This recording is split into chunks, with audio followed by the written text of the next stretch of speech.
Good evening, everyone. I'm Shannon Rutherford, the town planner. This is the Farmington Town Plan and Zoning Commission meeting, and we have Phil Cardero. Here. Josh Davidson. Here. David St. Germain. Here. Liz Sanford. Here. Lisa Fagan. Here. Rob Ingbertson. Here. And I will note for the record that full members Robert Canto and Peter Zarella are absent, and alternate member Taylor Pogson is absent. Okay, thank you. Well, good evening, everyone. My name is Liz Sanford, and welcome to the Steve. Where am I? March. The March 9th Planning and Zoning meeting. Let's start with Sure. Notice is hereby given that the Town Plan and Zoning Commission will hold a hybrid public hearing on February 23rd, 2026 at 7 p.m. in the Town Hall Council Chambers, 1 Monteith Drive, Farmington, Connecticut, on the following applications. Ms. Porter's School, application for special permit and site plan approval for temporary lighting for limited nighttime use of athletic fields at 8478 Maple Street, 8288 Garden Street, and 11 Maple Street for 1 week in the summer until 10 p.m. each evening in an R20 and R12 zones. Interested parties are encouraged to participate in this hybrid public hearing. Participation in person is at 1 Monteith Drive, Town Council Chambers, or online participation is via the link to the meeting on the Town of Farmington's website. A copy of this proposal can be found online or by calling the Planning Department at Farmington Town Hall at 860-675-2325, dated at Farmington, Connecticut, this 5th day of February 2026. Madam Chair, we forgot the pledge. Thank you. We will do the pledge after we do the second. But thank you for the reminder. All right. Notice is hereby given that the Town Plan and Zoning Commission will hold a hybrid public hearing on March 9th, 2026 at 7 p.m. in the Town Hall Council Chambers on the following applications.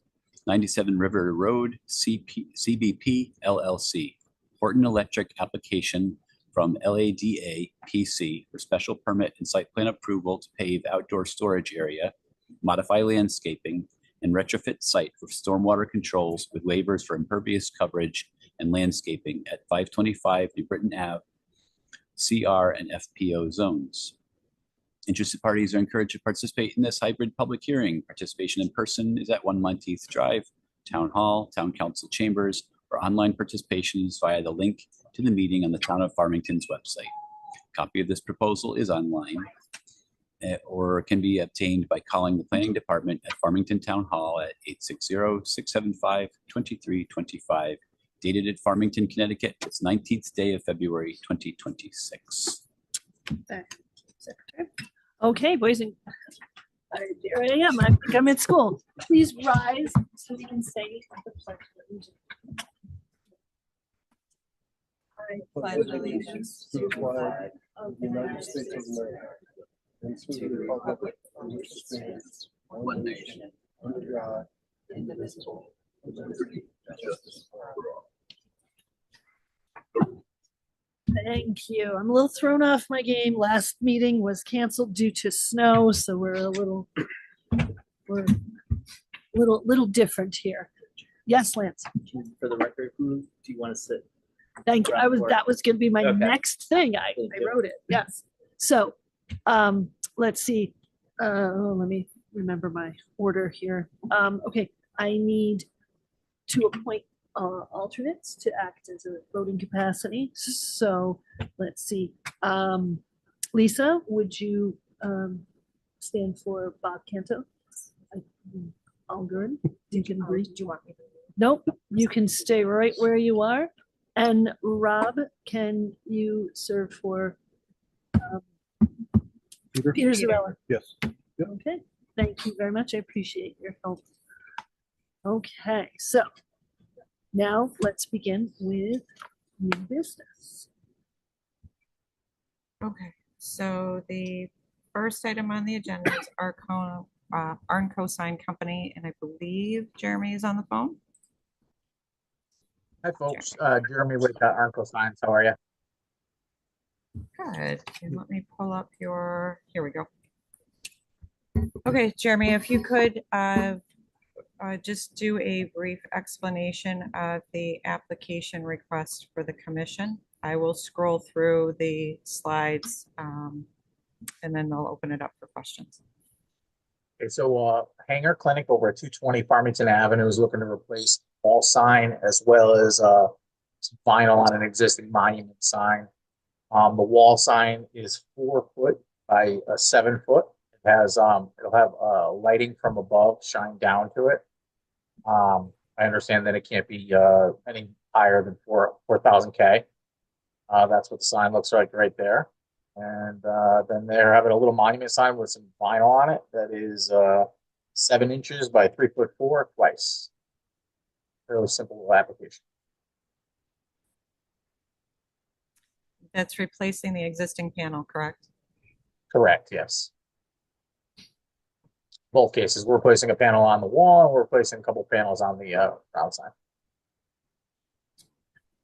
Well, at the front, that sign isn't there existing, correct? I'm sorry, yes, correct. Okay, thank you. Anything else to share with the commission? I don't know. Okay, great. It's our turn to ask some questions. Phil, do you have any questions? Yes, I don't have any questions. Josh? Well, yes, thanks, Liz. Hi, Jeremy. Josh Davidson here, just since you're not in the room, so you know who's speaking, because I know we're really little on that screen. So I had a few questions. I wonder if you could first just help me understand the current attached signage at the property, make sure I'm understanding what's existing. So there's the Vivo sign there in the middle, the hand center, I think it is, on the front as well. Is that right? Yes.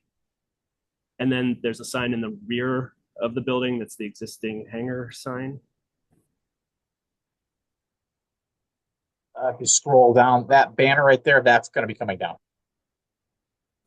Okay. And when you say banner, is there a difference between a banner and a sign? I don't know if that matters. But Typically, a banner is temporary. It's made like of a cloth material, and you would put it up and so it's temporary. just or something. Okay, got it. And can you help me with the math briefly? So, how many square feet is each of the existing signs? I couldn't tell you exactly what the other ones are, to be honest with you. Ours is going to be 28 square feet, so it's a smaller sign than both of those ones that are up there. I'm not exactly sure what they are, though. 4 foot by maybe 12, it looks like the Vivo one is. The hand center, maybe a little bit less than that, 4 foot by 10 foot, something like that. Okay. So I've got it from the record from the prior applications in the building permit. So that's where the information that was in the agenda review came from. So it was both, it was Okay. carried through from the TPZ and then the building permits. So 54 and 38 respectively square feet. And the one on the Well, the back is being removed. So it's not, and technically because it's at the rear of the building, it's signage that's fronting and is visible from the street. So a sign at the back of the property on the back of the building isn't calculated for this purpose. So a sign in the back of the building isn't regulated, is it? Correct. If it was internally illuminated, or if somebody decided to put up, I'd say, multiple banners on the rear of the property, we would probably have something to say about it. But correct. Okay. So I think you said 54 and 36 or 35, something like that. So 90-ish square feet is the current two signs on the front. Do I have the math roughly right then? Correct. Yeah. 54 and 38, and then the 28 puts you right at 120. So, Jeremy, you talked about illumination. I think the hand center sign and the hangar sign would be kind of downlit. Is there any current illumination to the Vivo sign? Not sure, to be honest with you. So I thought I saw in the application, maybe I'm mistaken, but where is it? I think you've got it listed somewhere that it is internally illuminated. It may be halo lit. I'm trying to remember if it's It's Halo. page 5, I think. Shannon. Maybe if you can. 6, 5. Oh, So you want 5 of the PDF? Is this one? yeah, that's the one. So on the right there, I don't know if that's represents the current Exteriors. work or if that's the like different options for what they're proposing. So I think those were options they were proposing, and internally illuminated is not permitted. So even the monument sign is, not sure if the ground mounted. Yep, Yeah, there you can Right. see them. They're ground mounted. Yeah. The lights are there, ground mounted. And that stayed the same when the hand center sign came through a year-ish ago. so the Vivo sign, it's boxy, so it kind of looks like it's illuminated. I don't know if it is or not, but I just wanted to understand if it is, if that, right, as you said, Shannon, I think that's not permitted. Correct, So the one internal, I believe it's halo lit. which is also not permitted, correct? We've allowed halo lit, so halo lit is permitted. Halo lit is permitted throughout the municipality. I understand what's written in the regulations, it's been allowed. Okay. I know. I guess I don't understand that, but so I'll move on from that. But so in calculating, as I understand, sort of the way that we're supposed to evaluate this in terms of the size allowed is that that Article 4, Section 7 of our regulations, and I want to make sure I get it right. So I don't know if you possibly can pull it up. If not, I can kind of regurgitate, read out what I understand of it. But the regulations allow for signage of 1 square foot for each linear foot of the longest building wall, which faces directly onto the street or driveway. And so, Jeremy, I guess my question for you is kind of help me find the longest building wall on here, because I think I want to understand what we're actually basing the standard on. Jeremy, I'll do it on the GIS map. Thank you. So the front facing Farmington Avenue, we've taken the entire frontage coming all the way across Farmington Avenue. Right. So We've taken the full frontage of the building. and why would we do that? Why wouldn't we? Because it's not what the regulation actually says. Sure it is. It's the frontage of the building. So I understand. So it's 120. Would you be able to pull up the Article 4, Section 7? I had it up. Okay. So total of all attached, so we're looking at 0.2, I believe. Oh, no, sorry, wait, is that? E2 attached, total of all attached building signs shall not exceed 1 square foot for each linear foot of the front of the building. The front of the building shall be defined as the longest building wall which faces directly onto a street or driveway. Right. And so there are 3 walls that face the street in this building. Okay. Is that correct? And so we are to base the 1 square foot based on the length of the longest wall, not the length of all the walls. That's what it says. Right? If that's what you would like to do. I understand what I'm you're reading, saying. I'm just reading the I understand what you're saying. It's 88 square feet. So in which case, I don't believe they're entitled to any additional footage. It's already over. So that seems not an appropriate way to address this matter. Well, so let's just understand. So what you're looking at there is an aerial view, and if we look at the front of the view, I don't think the aerial view also reflects the actual length of the wall either, because there are overhangs. It's fairly close So for what we're looking at. I checked the planners. The assessor's Mhm. card for the property, which Yeah. shows the front wall. That longest front wall is 80 feet. So whether it's 80 or 90, isn't a huge difference here. But just want to understand kind of like if we're following the rules, and if we choose to make an exception, there has to be a reason for the exception, and the reason has to be significant and has to be unique to the property, is my understanding. It can't be something that like, well, we've already agreed with other tenants to allow more than we're allowed in terms of signage. So I'm just trying to understand the process here and how we're supposed to apply the rules. So yeah, so that's what I was looking at there, was that wall, the way I read the regulation, I guess, is that it doesn't just say the front of the building, like the length of the front of the building. It specifically calls out the longest wall. Like that's not, we can discuss whether that's the right standard or not, but that is the standard. And so I want to understand, like, if I'm understanding the words here, right, where it says the front of the building shall be defined, like it clearly defines the words front of the building, and it defines it as the longest wall. It doesn't say include anything else. And so by my understanding, based on the data available, because it doesn't seem like Jeremy knows has anything else about the length of the wall, the best data that I see is the 80 feet from the assessor, which would say that they are entitled to 80 square feet. In terms of what's reasonable for the business, right? They have a monument sign 20 feet away in front of the building that lists all the businesses. I believe that another solution could be that they could replace their signs and divvy up their 80 square feet across their 3 tenants if they chose to do so, which would also potentially give them the opportunity to bring all 3 signs into the same style, which is also part of the standard for the signs. Right? They're not supposed to, they are supposed to have a consistent look, which they don't today, and they're not consistently lit. And so I guess I have some concerns about the application for those reasons at this point.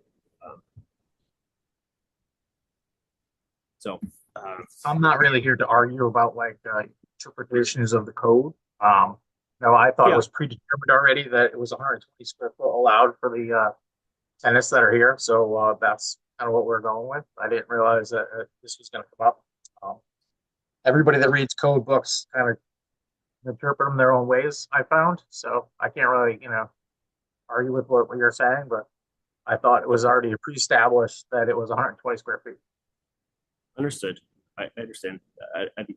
No sort of harm or fault from my standpoint with you, Jeremy. I appreciate it.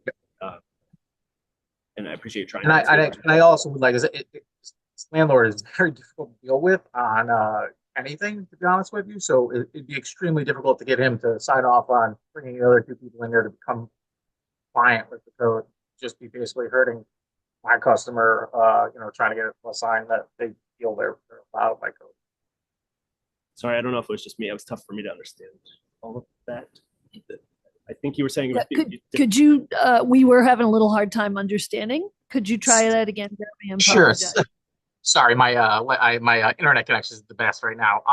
I was just saying that it seems like it would be a little unfair to my client to exclude them from allowing having a sign on the property where it was already kind of predetermined that it was allowed. So I thought anyway. Well, I guess I can understand that, but it's our job as a commission to review the application and determine what's allowed or not, and the commission can make that decision, is my understanding. So, I don't think I have any other questions for you, Jeremy. So I appreciate the time, and Shannon, thank you for your help in this as well. Thanks. Oh, Thanks. Dave, do you have any questions? So my question actually is, Shannon, you said there's a listed we're asking for a waiver when they're, according to what was written, we're saying 120 feet. And with the addition of this sign, it's going to come out to 100 feet. So why are we asking for a waiver for area? Does that apply to the monument sign? I don't think I indicated a waiver on this one. So staff had interpreted that there was 120 feet. I understand Mr. Davidson's statement. We looked at the total frontage of the building. No, I'm just saying under new business, it says application for proposed wall sign with waiver for area. Oh, we proposed. Oh, they initially, I apologize. They initially were at 32 square feet. He reduced the area to 28, so they were right at 120 square feet total. Oh, gotcha. So I originally it apologize. was, So they were originally over the 120. okay, so we're not actually asking for a waiver. There is not a waiver. Okay. In staff's interpretation, there is not a waiver. If you were to use the 80 feet of frontage, Article Section 7L allows for up to 50% increase in the sign area, in which case there would be a waiver if you were looking at this as an 80 feet along that frontage. 150 gets you to the 120 square feet. But then, yes, a waiver would be required to support the math in that fashion. All right, I have no other questions. Thanks. Thanks, Dave. Lisa, do you have any questions? I guess just wondering if the 120 feet cap will be allocated for future tenants. So once the 120, again, my interpretation, the 120 is reached, then correct, they have used all of their attached sign allocation. Honestly, I don't know how many tenants are in that building. And from the monument sign, it appears there are more than just the 3 tenants. So when we look at, I've got to open up the right attachment. Go back to this one. So the monument sign, there's 1, 2, 3, 4 tenants. It appears on this. Thank you. And I just thought also as in remark to consistency, it would be nice if it was more consistent overall over time, but it does seem, in my opinion, consistent with like a multi-tenant sign plan. Just thought I'd mention. Okay, all set? Anything else, Lisa, or are you all good? I'm all set. Okay, Rob, any questions? No, I have nothing at this point. Okay, thank you. Okay, I think the signs are good. I don't really have any questions right now. I think it meets the requirements, and so we've had the questions about illumination and keeping it under 4,000 K. That's completely appropriate. I'm glad to hear that, and it seems pretty consistent for a multi-tenant organization. Okay. So any other questions, gentlemen, ladies? Okay. Okay, so I need a motion and a second concerning this, our co-sign. Sure. I'd like to make a motion that we approve the application for proposed wall sign made by Arnco Sign Company Incorporated, the waiver for area monument sign and vinyl door signs for Hanger Clinic, 220 Farmington Avenue in the B1 zone. The second? I'll second it. Thank you. Okay, all in favor? Aye. Yeah, no, we discuss. Should we discuss delivery? Should we make the motion, isn't that correct? Okay. Mhm. Yes, Is that, so, yes. am I in order? Yes, you are in order. Yes. Okay, so before we vote, excuse me, so what are people's feelings on this? Anyone? I made mine known by seconding the vote for the motion, so I have no problem with this sign. So that's my feelings on it. I don't see where we have to prolong it any longer than what we have already. Okay. I think that maybe we want to talk about reconsidering how we consider frontage of a building, because I agree. I believe that when you consider the whole frontage, if we were really to go with that number, the signs would be ridiculously small. The monument sign doesn't really do what it needs. You know, it's great for driving in the building, but if I were driving by the road at a decent speed, I wouldn't be able to know exactly what's in there. GPS, of course, is what we get. But I do rely on signs too. So I think the signs would look odd if they followed the square, the 80 if we took just the largest wall. So maybe we want to consider modifying that language there in terms of how we consider a wall. I'd support the change to the frontage of the building. I don't think the longest wall makes sense from a sign perspective. It's considering flat-faced buildings, I think, and it's not really Right. considering architectural interest. Geometry. Yeah, We're trying to not have a huge sign take up the whole front of the building. Now, Right. if the building's built in such a way that fronts are very small, then that's not fair. Somebody might end up with a very small sign. So I obviously have some concerns about the process that we're going through here. I'm not trying to be unreasonable. I don't think, in my view, I'm not being unreasonable. I think I'm reading the rules as they are written, which I think is our job, and that's my point of view. And others can disagree with that, and that's their right. But that's what I think our job is. And my understanding is that there are rules too, that when we make exceptions to the rules that we have, there have to be legitimate hardships that fall into certain very specific categories to allow us to make exceptions. We are not supposed to just willy-nilly decide to make exceptions because we think it's okay. I think it's improper at times, and I think we get away with these things probably because unless someone challenges it, which requires probably lawyers and lots of money, and it doesn't matter, right? And it just happens. And so I think that's why this happens. But I guess I'm a fan of sort of following the process. That these rules exist for a reason, and we have a process. And so, like, my understanding is that in order to make any kind of exception to allow this to actually go forward, we would have to. The applicant would have to prove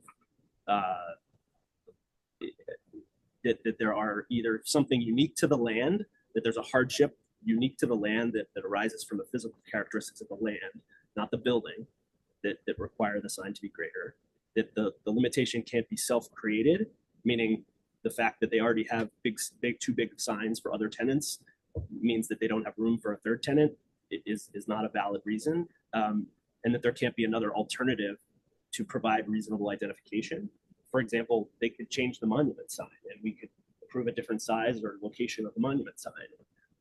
There are other options. So my issue, and the only other comment I'll make is I do think from a consistency standpoint, the regulations also require a consistent sign design. And one is a halo or backlit box sign and the others are downlit. It's not a consistent design, and I think that's part of the aesthetics that is part of the sign regulations that as they exist. And so I'm certain that I will lose on this vote, and that's fine. But I just wanted to make my my point of view known, and I'll end it there. Thank you. Okay, thanks for your opinion. I will say we are not judging the existing sign. We cannot go back and make someone else change another sign. Our job is to, come to a decision about the Hanger Clinic sign. So while there might not be consistency, we can't go back and change our mind or change an approval. So that is not in our purview. So I appreciate your thoughts. And if we have we completed our discussion? Is there anything more? Okay, then I'll call the vote. All those in favor of approving the Arnco sign application, please respond with an aye. Aye. Aye. Opposed? Nay. Abstentions? Okay, the motion passes. Thank you. Thanks. Okay. Let's see, another sign for 402 Farmington Avenue LLC.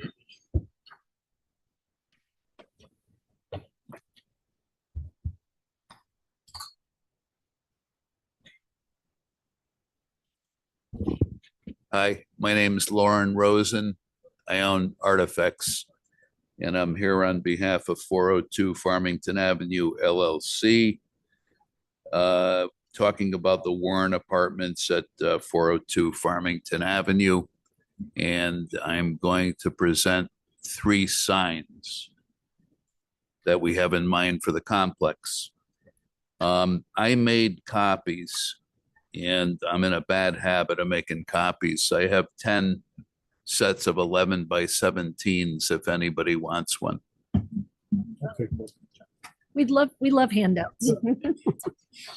Makes our job easier. Shannon isn't frantically It's scrolling. easier to see it on paper. Right. Thank you. Thank you. Thank you, sir. I'm good, thank you. I'll take one for the record. Sure. Thanks.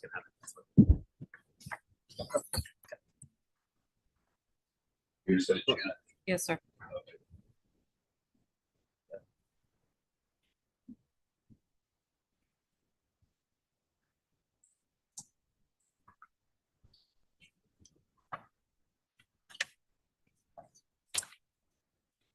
The first 2 signs are detached signs. What you're looking at now would be considered the main ID sign. And the way it's fabricated, well, first off, it meets your size regulation, which is 25 square feet. And it's just a shade over 5 feet high. It's a double face sign, perpendicular Farmington Avenue. It's fabricated of aluminum plate. So we use what's called 0.125 aluminum plate, which is basically an 1/8 inch. And the reason we use 1/8 inch is because it doesn't waver or oil can. It's perfectly straight. The letters are dimensional. Those are made out of 1/2 inch acrylic. Basically, what you see when it's done is the finish, which is a low luster epoxy. It's the same paint that you would see on a car, except that we have a matte additive. And we call it an architectural finish. So on the scale of flat to gloss, it's probably about 15 to 20% above flat. So it would be considered low luster. One specialty finish that you'll see, the uprights or the legs, that is finished to look like wood. Now, wood is a pretty general term, and I think what we wanted to do is to duplicate the wood that's being used on the complex itself. So we have a proprietary technique using grainers and staining brushes, a variety of combing tools where we can reproduce the look exactly. And we can submit a sample, Shannon, if it helps out, so members can see that finish. Also, we're building a pedestal, again, out of the 1/8 inch aluminum plate. And within all this, there's structural aluminum that's been welded according to the shape so that the plate sits on the framing. The pedestal is also fabricated out of aluminum plate, and that's finished to look like granite. There's some granite that's being used on the building. We'll probably replicate that, although we may have elements of the other colors that you see. Not that there's going to be a green, but we may take a gray and flavor it slightly toward green. We may take another gray and flavor it slightly toward the wood. So it all ties in. Basically, what we do is we spray a base color, which is epoxy, and we mix up 4 or 5 spot colors that we spray with a low pressure and a high density paint, so it kind of spits. And then we hit it with a plastic bag. And as we go along, the spit gets smaller and smaller as the pressure is turned up. Not so interesting, but it looks good. So that's the sign. And with this specific sign, if there's any questions, I'm happy to answer. Now, this is a new sign. We're not tying into anything. With the second sign, my understanding is that it's not allowed as a directional, but it may be allowed as a second monument. And the reason for this sign, as you enter the property, the Yukon Health Annex is to the right. The Warren, the entrance is to the left, kind of up and off to the left side. So we wanted to make a distinction that if you turn left, you're going to head and hit the Warren. And if you turn right, you're going to end up at the Yukon Health Center. And our clients are paying for this sign. I don't believe Yukon is paying. The technique is identical to the technique I just described, except that this sign is single-faced. The panels are individual. Again, the legs are going to be painted to look just like wood. And the two panels that face out, in this instance, the lettering is flat. We felt that to make the lettering dimensional was to go overboard for this specific type of sign. The finishes are, again, low luster. Everything is welded together. There's an aluminum frame that's welded and an aluminum sheathing that's the 0.125. I'll go into the third sign. I guess after that you can ask questions. The third sign is an attached sign. So that's attached to the main entrance of the building. It's attached to the canopy. And that is a sign comprised of non-illuminated individual letters. Again, it's welded aluminum plate. So with this type of letter, the front of the letter is 1/8 inch aluminum plate. The side of the letter is 0.063 aluminum plate, which is a 1/16 of an inch. And the reason we use a 1/16 of an inch, it's easier to form around the sides of the letter. It's welded from the inside, and the back is also going to be welded on, so we don't get little hummingbirds and insects and that type of thing that make these letters their home. In front, we have a projected fixture. It's an external fixture. Oh, meant to say one thing, and I'm sorry. To trace back to the first sign, there's illumination that's a fixture that's inset into the pedestal. That's the exact length of the lettering in the Warren and also the address. And that's going to light up at 4,000 Kelvin. We'll experiment in our shop with the intensity to make sure that everything is well lit, but not overlit.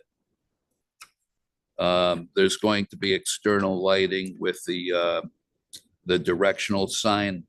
Again, that will be 4,000. I don't have it detailed here only because we're not going to be producing that lighting.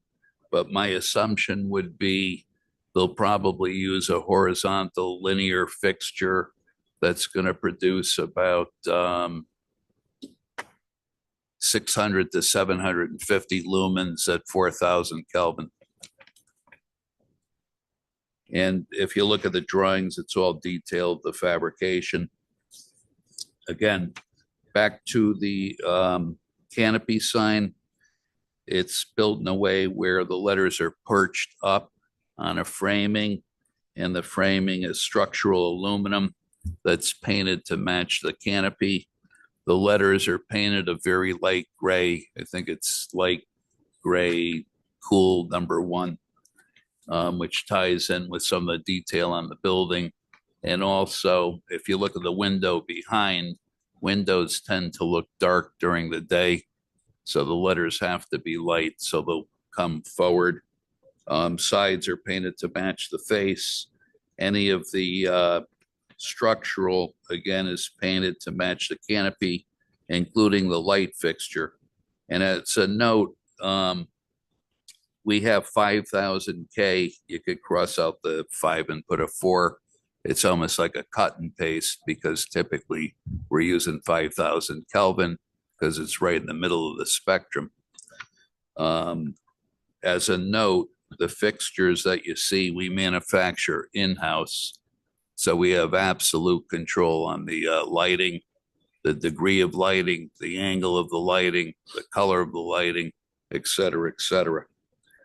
So on this particular project, and I think it's one of the reasons we got hired, we presented initially 3 designs. They chose this design, then at the last minute decided to look at another 3, 4, 5 designs. We had some very good designs.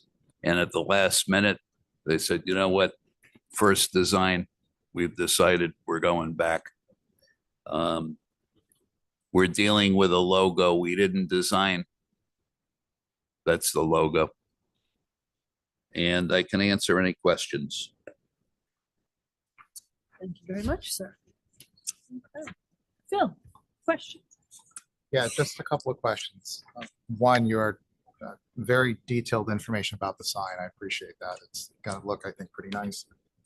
I had some questions about directional signage and how that impacts the sign with the arrows. Okay. What is it not meeting currently that it should be called a directional sign? Sure. So again, if we're looking at the strict adherence of the directional sign, back to zoning regulations. So directional signs are limited here to 2 square feet in area and should be black lettering on a white background. And typically, Davidson's not going to be thrilled with this statement, but typically we're not holding applicants to the black lettering on a white background. So if a bank comes in, you've got an ATM directional and they want to use blue and white or another color in white for ATM, drive-through, things like that. So those are the directional type signs that my understanding this regulation was intended for. So internal as you're navigating, or perhaps even a larger office complex, and particular like for us, the new town hall, right? The access is at the rear of the building. It's not at the front. It's not the first face you come to. It's the rear. So that type of thing, entrance to the rear. Those type of things from a directional sign. So, and again, it's a 2 square foot limitation. There is a 50%. There is an option for a waiver when there's demonstration that the height, size, or locational requirements pose a challenge due to topography, location of a building, abutting property, etc. 50% increase could be considered. That would only get you to 3 square feet. When we come back to the application, each of the panels is 5 square feet. They're 4 feet wide by 1 1/4 feet tall. So they're 5 square feet each. So again, back to the regulation, the commission has the option under detached. So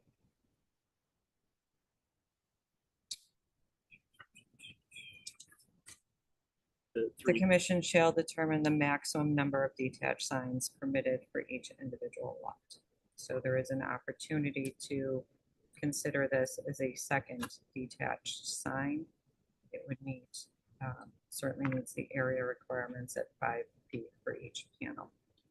I think, and again, this is my opinion, this is something for the commission to consider. The this is a signalized intersection. This is a relatively short throat. I can go to an aerial and measure it. Yeah, that was my next But question. there's a Kind of show where it would be. I can certainly go to an aerial. There's a relatively short throat here, so a vehicle turning whether right or left in has to make a quick decision as to whether or not they need to go left or right. Certainly, the residents, once they're there and they're coming and going on a regular basis, they know which way they're going. Same for the staff that occupy 400 Farmington Avenue on a regular basis.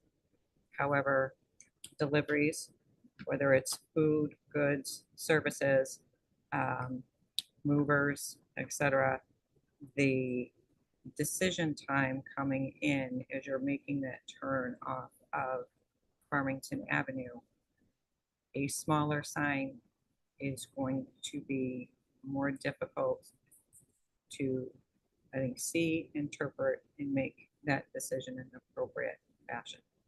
I think the 5 square feet provides more of an opportunity, but again, that's solely at the commission's discretion. I can go to an aerial.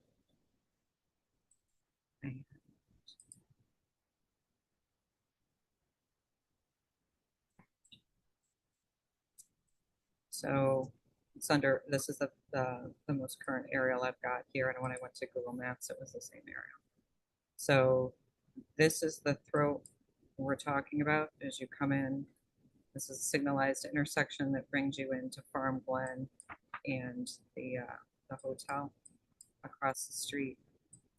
If you make the left-hand turn, if you're headed towards West Hartford, left-hand turn, the directional sign or secondary monument sign would be located here at the top end of this driveway. And if we're looking from a distance, a rough distance standpoint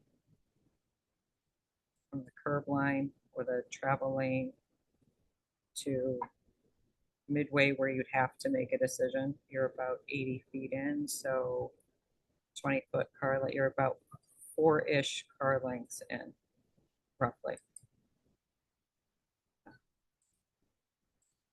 And then this is the genome facility at 400.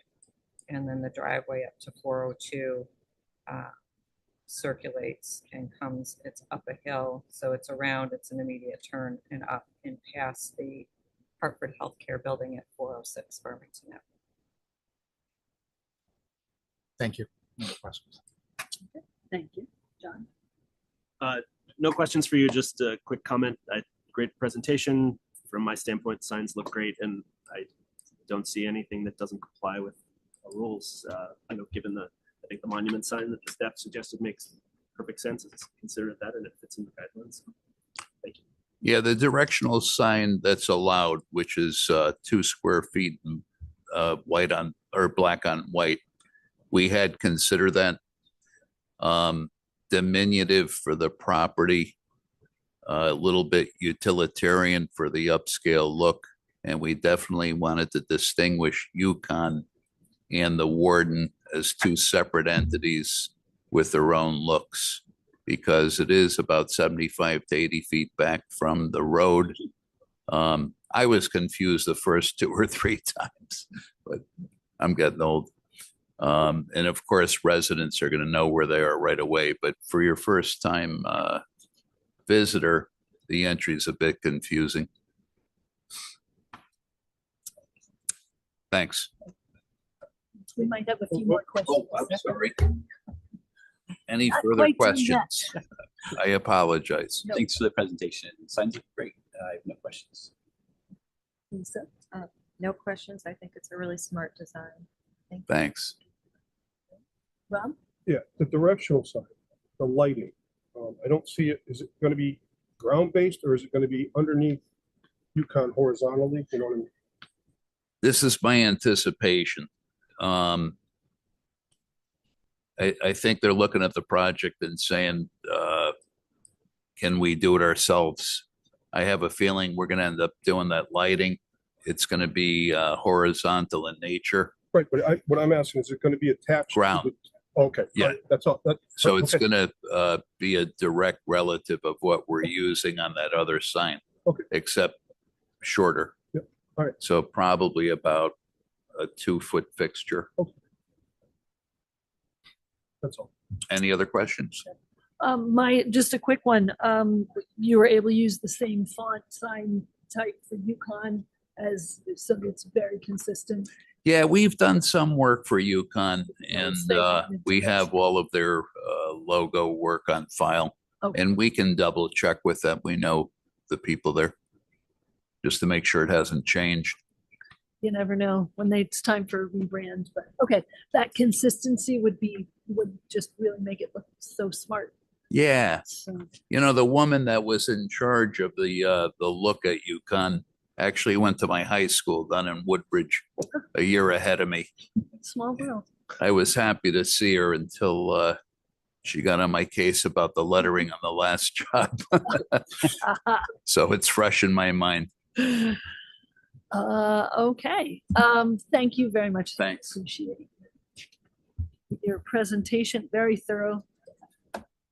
Okay, so, commissioners, I need a motion and a second concerning 402 Farmington Avenue. Sure, I'd like to make a motion to approve the application made by 402 Farmington Avenue LLC for attached and detached signs with external illumination for the Warren Apartments at 402 Farmington Avenue in an SIF zone and 400 Farmington Avenue BR zone. Second. Okay. Any discussion? Okay, all in favor? Aye. Opposed? Abstentions? Okay, the motion carries. Thank you. Good luck with your signs. Take care. Thank you. You bet. Have a good night. Okay, and now we need to accept the application from Christian. Sure, I'd like to make a motion to accept the application made by Christian Winkley, Oxford Builders for a special permit and site plan approval for converting an existing pool house into a detached accessory dwelling unit ADU at 222 Talcott Notch Road, R80 zone, and schedule a public hearing with a recommended hearing date of Monday, April 27th, 2026. Second? So, Okay. that's all. You pick, Lance. Okay, thank you. And let's have a vote. All in favor? Aye. Aye. Opposed? Opposed? Okay, abstentions? Okay, all set. Thank you. So we will be talking about that at the end of April. Okay, now it is time for us to move on to the public hearing portion of the meeting. And just a couple of things to go through. Just the applicant, is going to present to the commission. Commission will ask questions. Then we'll open for public comment, both in the room and then online. And then we'll get answers. And then I don't see a whole lot of people in the room, but if you have things to say, feel free to keep your remarks short and concise. And okay, so our first application is Porter School.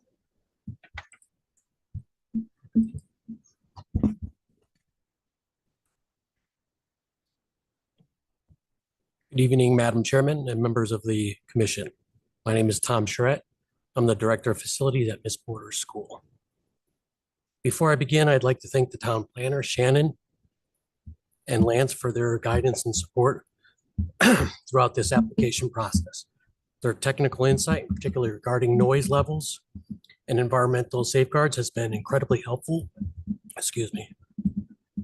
in ensuring our plan is both thorough and respectful to the town. We are here tonight to request temporary special permit for portable lighting to support truly unique initiatives. This summer, Miss Porter's is proud to host Camp Ultimate Peace. This is an extraordinary international program that brings youth together from diverse backgrounds, to build leadership, social, emotional skills, and global friendship through the sport of ultimate frisbee. To facilitate this special evening curriculum, we are requesting the use of temporary portable lights. We understand the commission's duty to protect the character of our residential neighborhoods, and we have taken several proactive steps based on our coordination with town staff. Regarding noise, we have vetted the equipment. The units produce a consistent hum roughly of 73 decibels, which drops to approximately 61 decibels at 90 feet. This is comparable to a vacuum. Environmental protections. The tower features secondary belly tanks to capture any potential diesel or coolant leaks. Measured approach. We hope this camp becomes a long-term partnership with Miss Porter's. Our current agreement is for 2026 only. We are comfortable with the commission's discretion to limit this permit to 1 year, to allow for a review of the impact before any future renewals. We are very grateful to be in Farmington, with multiple letters of support from our neighbors received, many of whom live directly adjacent to the fields, reflect the positive, transparent relationship we strive to maintain with our community. Those letters actually represent every contiguous property to the fields, which we really took serious. So thank you for your time, and here for any questions. Great, thank you for your presentation. Okay, so we will, let's open up to commissioners, excuse me. Bill, any questions? Yes, a couple of quick questions on the lights. Is there one generator per light? Each tower has its own individual generator. Okay, and each of them is about 73 decibels? Mhm. Is there any sort of leak detection on the fuel on those generators? Not that I'm aware of. But the containment, secondary containment can hold all the fuel that would be in it that could leak. Now, I've read all the letters of support from the neighbors, nothing but good things that any of them have said about it, so I don't think I have any other questions. Okay, thank you. Josh? Tom, thanks for the great presentation. Just one question about the fuel, like I guess storage and the fueling process. Like I don't know, it's only a week. Like I don't know how much fuel they're going to use and whether you'll be fueling them daily, weekly, like anything. Just what can you talk to me about where that fuel's stored, how it's handled? What would you do if you spilled some? Yep, the generators themselves hold about 288 hours worth of fuel, which would be more than a few hours at night that we would need. So we wouldn't keep any fuel at the fields. It would be in our storage tanks up at Miss Porter's, where we have containment centers for them. And our buildings and grounds team would fill them if necessary. Thank you. That's all I've got. Appreciate it. Dave? Yeah, great presentation. I like that you went out and checked your neighbors. That's very responsible. And Some of them are very quiet, if you know what I mean. We have the cemetery right there. Is this actually a program? Is inside the question, not applying this permit, but is this a program of Miss Porter's school, or is it an outside company coming in? It's an outside company that runs it, but they kind of have the same philosophies as us. So we're really looking forward to partnering up with them moving forward. But you'd be the people who would call on. So Yes, sir. I could hear it from my house about Mhm. 8 miles away. And you would get me. I hope not. All right. Thanks very much. I don't think you'd hear from 8 miles. Okay, great. Lisa, any questions? I have no questions. Thank you very much. Okay. Rob? Just to kind of piggyback on what Josh said, are those towable lights? Yes, sir. Would your staff be towing them to fill them up if need be, or would you be bringing? We would bring Fuel fuel to to it.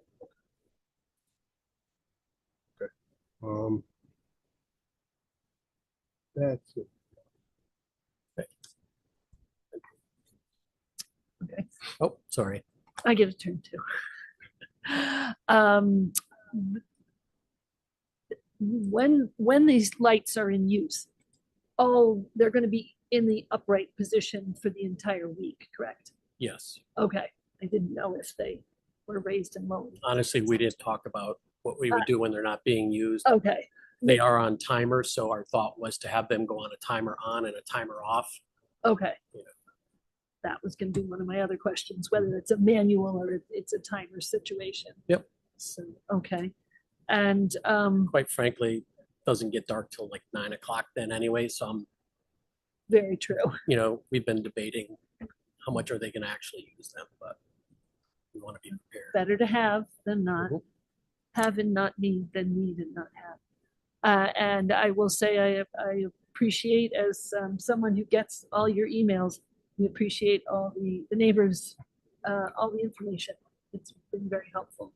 It's been great. So, okay. Oh, Can you I- have another question? I'm sorry. No, How many of these are you gonna have? Right now, we're looking at 12 12? because there's a double soccer field and then Okay, this, yep. the The baseball field, softball field. Yeah. All right. They're, the company we're renting them from actually this afternoon sent me a message saying they have lights that are a little bit more friendly to the environment. So we're looking into that. And if we do, I'll get with Shannon Right. and switch it. But as of right now, that's the plan. And then Liz had asked, you're gonna leave them up in the upright position? Mhm. All right. No, those things, I mean, leave them upright. They have stabilizers, correct? Mhm. Okay, Up to 50 miles per hour wind. okay, all right. That's all I was concerned about. And obviously, if we're expecting wind of Yeah. that level, they would come down. Okay.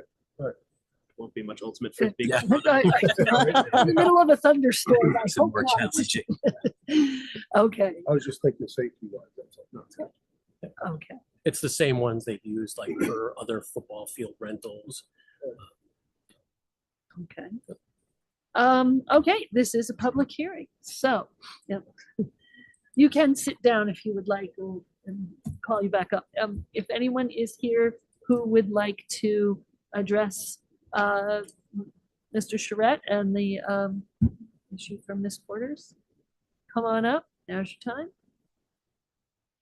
Okay, no one in the room, anyone online? Shannon? Sure. If anyone has called in online regarding the Miss Porter's school application for temporary use of lights on the athletic fields, please raise your hand using the feature in Zoom. You'll be acknowledged to address the commission. Again, if anyone has called in online to offer comment on the Miss Porter's application, please raise your hand. We do have one hand raised. Dan, you should be able to unmute your microphone. If you could give your name and address and address the commission, that would be helpful, please. Dan, are you there?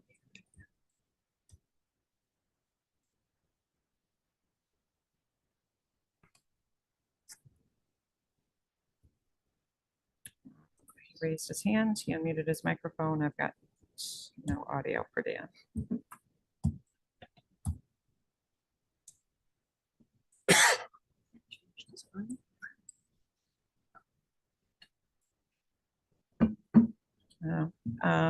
Hey, Bruce, can you do me a favor and I don't know if he's gonna hear me. Unmute your microphone and just do a test for me. Test, test. Can you hear me? Yep. Okay, perfect. Yeah, That's good. yeah, there was a delay. My heart dropped. Yep, no, I can hear you. So, okay, I wanted to make sure it wasn't on our end. Okay, thank you. I'll mute your microphone again. All right, Dan, if you want to try one more time. Okay, I'll leave your microphone unmuted. If you get your audio fixed, you can chime in while we go through. In the meantime, I'll go through the written letters that we received just so that they are entered into the record.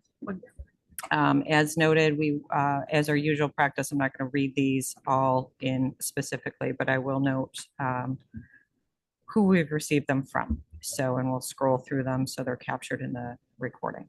So there's a cover letter from Michael Bergen, Chief Financial and Operating Officer, and there were 16 letters that Mr. Bergen assembled for us. So I wasn't fielding 16 emails, was helpful. We received a letter in support from Judith Boudreau and her husband Kenneth from Porter Road. Letter of support from Ann Newberry, 23 Hatters Lane. This is a letter of support from Nicole Felciano on Main Street. A letter of support from Bree Quinby on Main Street. A letter of support from Emily Kelney on High Street. A letter of support from Paul Canning and Marie Levendier.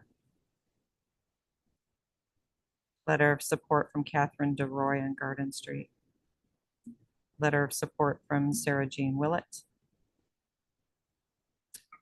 Letter of support from Michael and Martha Cheshire. A letter of support from Carol Plow. A letter of support from Sarah Lohman. A letter of support from Michael and Christina Smith. A letter of support from Our Lady of Knock Parish, signed by Reverend Gorick. And a letter of support from Kate Grady Benson on Mountain Road. Letter of support from Nina Hayes on Garden Street.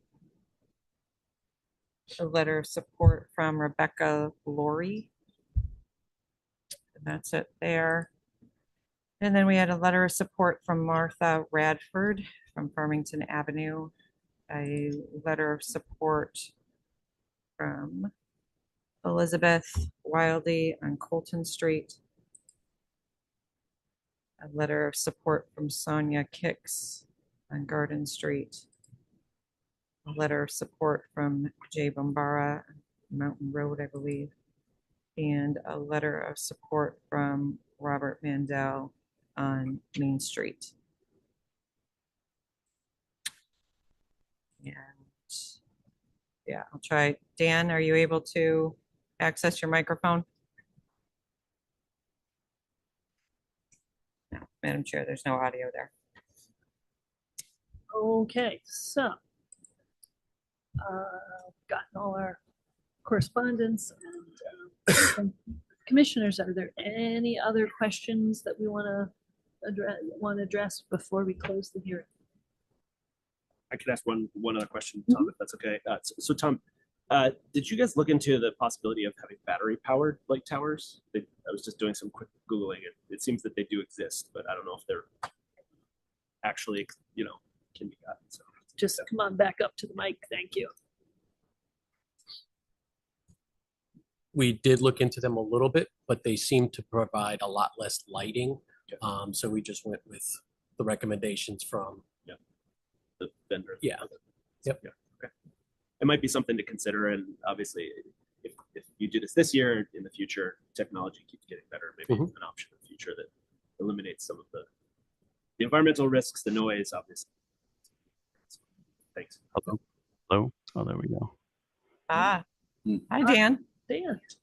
Hello. Well, Hi. this is an exercise, isn't it? One sec. Okay. Sorry about that. Didn't mean to interrupt. That's okay. If we could get your full name and address, you're welcome then to address any comment or question you have to the commission. And then if needed, we can have the applicant come back up and address your questions. Sure. This is Dan Rose, 13 Maiden Lane in Farmington. We live behind the soccer field, so these would be shining onto our property. So I understand there's going to be 12 generator units all running at the same time. And my only concern is that once this happens, that it doesn't happen. It doesn't become a reoccurring thing. So I would be in favor of this if we, like on a trial basis, we try it for the first year, see how it works, and see how much noise the generators make. I would imagine there's going to be some music playing and a lot of cheering, hopefully, for job was well done here. But would like to put that caveat in there. Thank you. Okay, thank you. Thank you. Okay, that's it. No one else? Okay. Yeah, there were no other hands raised, Madam Chair. Actually, Oh, another question. so I guess my question is there that was a good point. Is there a sound system associated with this that's going to be set up, any kind of portable sound unit? Oh, they haven't requested anything. I get, sorry, Miss. You got to come me- back up. Yeah, we You can't, got your it's got to step- get picked up in the recording. Thank you. They haven't requested any that I'm aware of. And the only sound system we have is what we currently use for like soccer games and stuff. And is that, I'll piggyback if you don't mind. No. That's just through the scoreboard, correct? And it's Mhm. halves or Yeah. final things. Okay. Yeah. And I can't imagine you'd hear much music with the lighting generators on anyways. Okay. Okay. Thank you. All right. I Thanks. didn't need to jump in. Nope, that was it. Okay. Okay. Any other questions, concerns? Okay. I- So, oh, I do think it's a good idea for a test 1 year. okay. Well, let's close the public hearing. And then we can have our discussion. And continue with your. Yeah, no, I just think, just to try it out for a year, just to see if there are any circumstances where something has to be changed in the future. And I think it's a great idea that, to do it, but see how it is, see how the neighbors really are to it. I mean, if you can reduce, maybe this year they use 12 lights, if they find out they can reduce it down to 9, you know what I mean, something like that. Just in case neighbors do have a concern.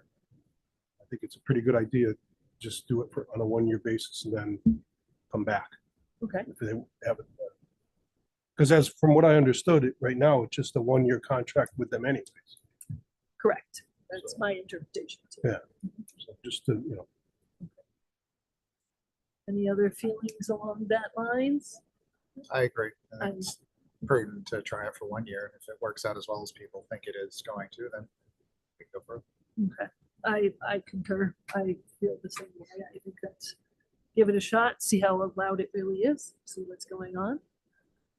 I'd agree with all of you. The only kind of question I guess I have is just to understand the process of if Ms. Porter's wanted to do this again next year, would they come back to the commission or would this be handled only with staff? Because I thought I read something in the agenda that it may only be staff, so I wanted to understand. No, sorry if that wasn't clear. It's Maybe the it's supposed applicant can return next spring under old business to address impacts Okay, and right. request an extension of the permit for 2027.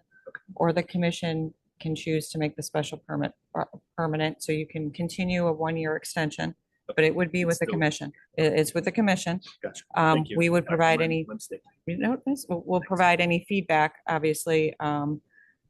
I will put it in my calendar and I'll make it a point to swing out at least once during that week, if not twice. We've got noise meters and light meters and why not? I'll go play Frisbee with the ladies for a little bit. Go. And, but take a look at a few things so that we have some information. Obviously, we'll make PD aware as well. So, and then we can go from there as to, and if we get any feedback, all that would get shared. We'll do it about the same time next year. So there's opportunity for all parties to react and see if there's different implementation measures need to be put in place. And it's just for one week. So even if it was to continue, it would be for the 1 week. If they wanted to expand it in any way, it would come back to the commission. I'm guessing too, by the way, they've approached us, they probably gather feedback and bring that to us. Quite possibly, yes. Be helpful.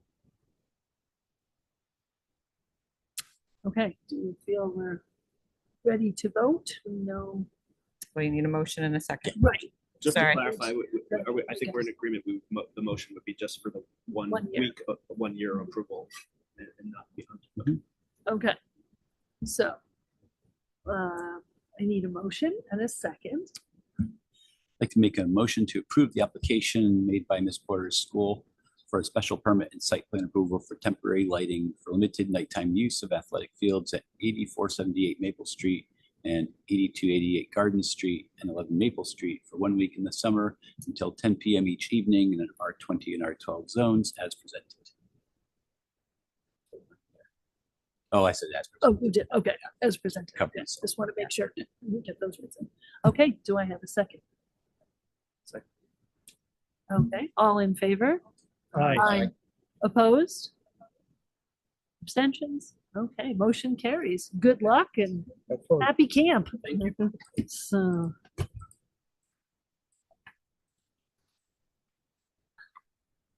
Okay, so our next item up for agenda is 97 River Road, CBP LLC Horton Electric.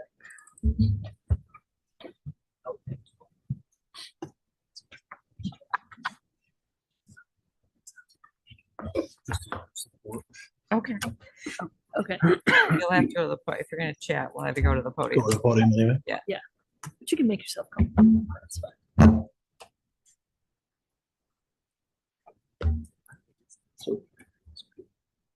I think the mics will set up as well, and that allows. Yeah, that's,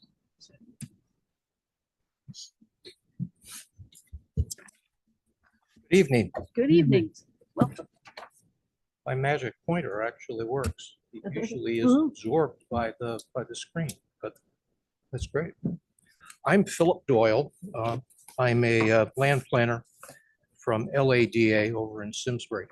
And my client, Warren Horton here from Horton Electric, they have purchased 525 New Britain Avenue. And 525 is, we have the zoning map on the cover sheet, is that top right there. The site is outlined in that white line, and it's a CR zone. We have a commercial building immediately to our south and east, which would be down the sheet. We have the town bus garage parking lot to our north, or to our west rather, slightly up the street towards the police station. And then that blue area that's across the street, that's all the C1 zone, and that's mostly the town highway department garage. The building and the property is about 2 acres. Horton Electric bought it to be able to move their facility that they've had for many, many years in Canton to this site. And there's a 15,000 square foot building on the 1-story building on the 2-acre site. And that was originally approved. Shannon and Bruce got us the original in the files, the originally approved plans. And it started with about a 7,000, put some of this in the application. It started with about a 7,000 square foot building or so. It was expanded. And then eventually in '82, this commission approved the expansion of the building, doubling the building to about 30,000 square feet. And the building itself sits on the call it the eastern section of the site. And the expansion was approved for the western portion, but it was never built. Whoever did propose that had cleared the trees, and you ended up with an open field on the left side of the building on the right side. And over time, that field area has been inconsistently used for storage. People have parked vehicles. Some company put in a concrete slab and had a silo of subtype out there that they stored facilities in. And when the Hortons bought it, they had assumed that they could use it for outside storage because other people did. Bruce Sear, who we work with quite often, Bruce had said, no, guys, you can't do it because we can't find an approval for this. So we need to get the outside storage approved. That's why we're here. One of the things that we learned in this process was, and I'm still at a loss for explaining it, because my office has been working in Farmington since the end of the 70s, about 78, when we one of the first applications you had here was for the sign for the old Crest building, and where the doctors are located there. We did the site plans for that, but back in those days, we did some amount of stormwater mitigation, and there was no stormwater mitigation ever approved or attempted on this particular property over time. And in the process of developing an outside storage, we have to contend with the regulation of the impervious surface. And currently, there's about 27% impervious surface on the site. And if we develop a paved outside storage area, which it should be paved, then we're going to be at about almost 45% impervious surface. And the regulations say that we can do that if you guys give us an approval, but we need to do stormwater improvements for that type of activity. And in some instances, we would look at porous pavement. Here, because the site was never attenuated, including the roof areas, we were encouraged to take a look at the site holistically and develop a comprehensive stormwater plan. So we have done that. Brian Panico from Cole Civil and Survey is here to explain the drainage plan. But we are, just to give you that context, Shannon and Bruce have put together, I think, a very comprehensive review that I'm sure you've written. We're about 700 feet or so from the Farmington River. We're within an NDDB area. We've had our biologists take a look at that as we went through the inland wetlands approval. Any of the species associated with the NDDB seem to be directly related to the Farmington River and not directly where our site is. We are on the edge of a FEMA floodplain, because the land drops right down to a lower level that runs out to the river, and the town of Farmington has an overlay, a floodplain overlay district that comes up to the back of where the fill for this site goes up. We're not disturbing any of those areas, and maybe Shannon, we can jump to the next slide. This is a survey of the site. The building is that white rectangle that sits to the right, the open area where we would be proposing the outside storage and the stormwater mitigation is the green area. That concrete slab that once held a silo is sitting right there. There's an existing gravel driveway that drops in. We'd be rebuilding that under the proposed conditions. But leaving it basically in its same location. The existing parking lot sits in front of the building. It's 15 parking spaces. We'll be changing that, improving it, but not changing the number of parking spaces, because the Hortons really don't need more parking than that.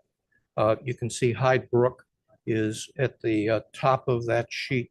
The Hortons own to the center line of that brook, and the floodplain basically is close to and along that green line. That's the wetland limit, and then there's a slope that comes up rather abruptly from the wetland. You might be able to see right off the back of the building, there are these little gray lines. Those are roof drains that currently discharge root water from the building, and they just go down down the slope. We'll be changing all of that. So can we flip to the next plan? Yes. The erosion control plan to do all of the work on the site with the new erosion control guidelines that come out of the DEEP. We'd be developing a double line of erosion protection around the perimeter. Any of the slope areas, we will be anything that's steeper than 3-on-1, we would be covering with an erosion control fabric and seeding.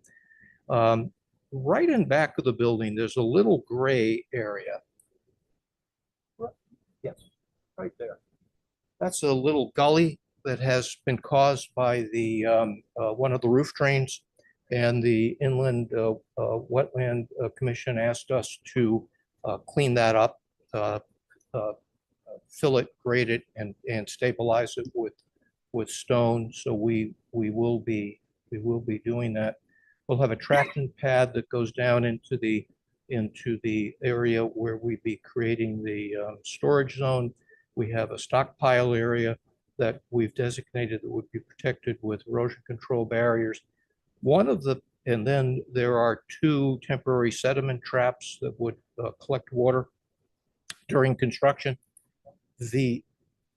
One of the things that wasn't mentioned in the report, we are going to be offering to the town of Farmington a conservation easement over the inland wetland areas and the slopes that come up from the inland wetland. That was mentioned in the report. So we have about 15,000 square feet of wetlands on the site. We would be offering about 17,000 or so, a little bit more than that, conservation easement. And in part of that conservation easement, right in, doesn't work there, but it works over there. No, it disappeared. No, it's my mouse that you're saying. So what There it is. what are, We'd be taking out invasive species. There's we worked with the Conservation Commission Inland Wetlands about that, and because there are invasive species that are starting to take root, we'll try to get rid of those. But the thing that wasn't mentioned is, you see that purple or pink knife that sort of slices through the property. We're offering a drainage easement to the town of Farmington. The Department of Public Works has indicated that they might want to improve the drainage on New Britain Avenue.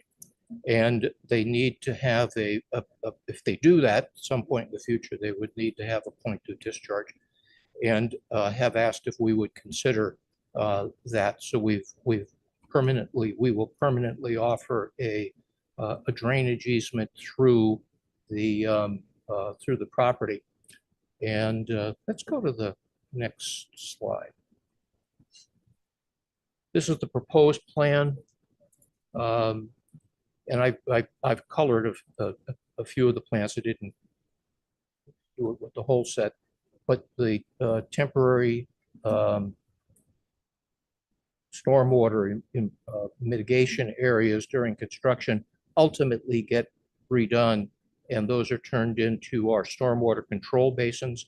What happens in the front of the building, the front parking lot, is unmitigated. It's pavement that runs off, and we'd be changing the grade in there, trying to add more green against the building, and we're widening the island that's between the street and the building to add more green in that area. And we'd be directing the water to the left and then down through the lawn area into that stormwater swale that's colored in blue here that would treat the stormwater.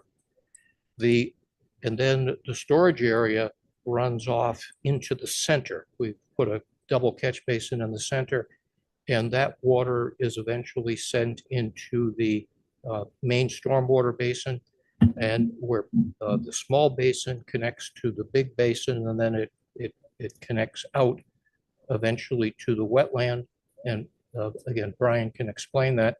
But just where Shannon had the cursor at the top of the sheet there, Shannon, right in there, we have extended the riprap pad, the discharge riprap pad, so that if the town ever does install a drainage pipe, that riprap pad will be there, and they will be required to do hopefully less disturbance when if and when they build that facility.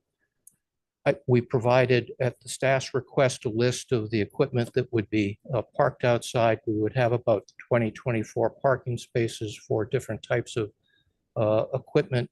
The Hortons are electrical contractors, and so they would have, sometimes they'd be storing solar panels here. Other times that some of their equipment, some of their van type trucks might be parked there, but many times those are already on site and don't come back to the yards. There is currently no designated spot for dumpsters, trash containers. Those are be located in a screen fence there area right where Shannon has indicated. And we're asking for a waiver on the planting requirements you've noticed in the report. And it's primarily along that eastern side right there, where the building is already meeting the setback. It's 20 feet off the property. And there's another commercial building adjacent to us with a nice lawn separating the two. We really don't have room to put in a planted buffer between the two buildings, and there really isn't a need for it. But technically we meet this requirement in the planting section of the regulations that we have I think a tree every 25 feet along the frontage. And given the length of the frontage, I'd need 16 trees, and technically we've got 16 trees. I've got them biased over on the left-hand side, where I thought the most obnoxious thing to screen would be the storage area. So we're using both evergreens and one of the disease-resistant American elms along the street. And then, as I mentioned, to our west, right where Shannon had the cursor, that's the town bus parking area. It's kind of scattered sort of throughout the woods. And I'm required to have 8 trees over there, and I would have the 8 pines. But we do need a waiver for the meeting the technicalities of the planting regulations. And I think that gives us a relatively good summary. We go to the next sheet. Yes, the lighting plan. We would have lighting. The lighting would be turned off at the end of the workday. We would have lighting on motion detectors in case someone came in late or in case someone tried to break in. If the work at that area would be surrounded by a chain link fence. And I think we've called for a black vinyl coated chain link fence so it disappears. And I think the town staff had asked us if we were replacing all of the lights, and the answer is yes. There are a couple of older downlights on the front of the building. Those will get replaced so everything will match. Every light is a downlight. It's not tilted so it becomes a floodlight. And it will be adding right over on the left-hand side of the building an overhead door. There's a concrete pad out there now. For deliveries in that area. We are not at this point adding any lights over there because you can see with the light that's nearby, there's already a foot candle or more of light at that spot. We don't need to add any lights in that area. And if we go to the next plan, I think I'd like Brian to explain how the drainage.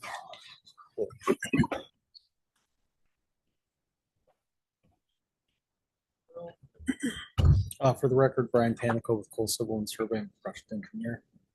So Phil gave a very good overview of what we had kind of designed for the drainage system and some of the challenges of the site. As he mentioned, currently there's no formal drainage system either for the building, for the site, even really in New Britain Avenue at all. All of the water pretty much sheet flows from New Britain Avenue directly back to the brook. The roof leaders in the building come off the roof and just straight into that bank. Primarily, as he mentioned, in that one location, it totally destabilized the bank and eroded away a very large portion of it. And so during our site walk with wetlands, we looked at it, talked to the soil scientist and addressed it. To mitigate for that moving forward, we're going to install a collection pipe that runs from one corner of the building to the other. Shannon's highlighting that for us now. Thank you, Shannon. And all of those roof leaders will be connected to that. So the old existing, obviously, as they go and excavate to put that pipe in, from the building forward, if they need to replace pipe, they can replace pipe and everything, so everything functions properly. But as we move forward in succession of this site, that'll no longer be an issue. So the only water that will be going down the bank is what actually falls from the sky directly behind the building. That water is then carried underneath the parking lot.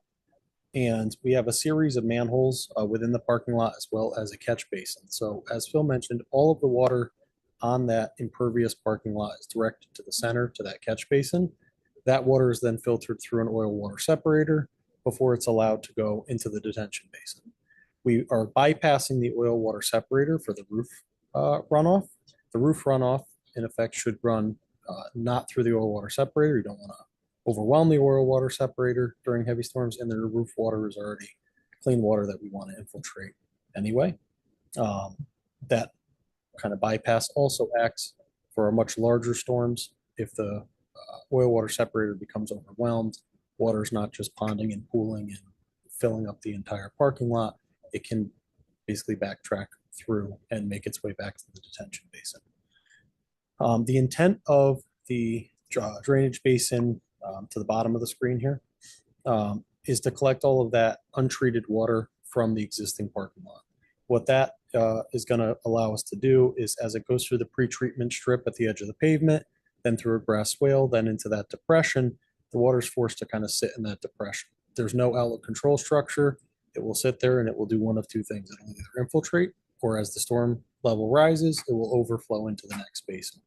That will allow for primarily for water quality as it comes off that parking lot. As sunlight hits the water that sits in those basins, it helps break down compounds and chemicals and things like of that nature. The other thing that it's doing is it's letting any sediment from the parking lot that's washing down settle into that basin. So periodically, and as part of your regular kind of maintenance of the site, that will get cleaned out of sediment. In the larger basin, effectively does the exact same thing. As that fills up, it's storing the water in there. That water will eventually infiltrate, and larger storms would bypass, go through the spillway, and eventually down to the wetland. Overall, even though this was a developed site, the Connecticut Stormwater Quality Manual looks at sites in two different ways. Either it's a developed site that you're doing a redevelopment of, or it's a brand new site.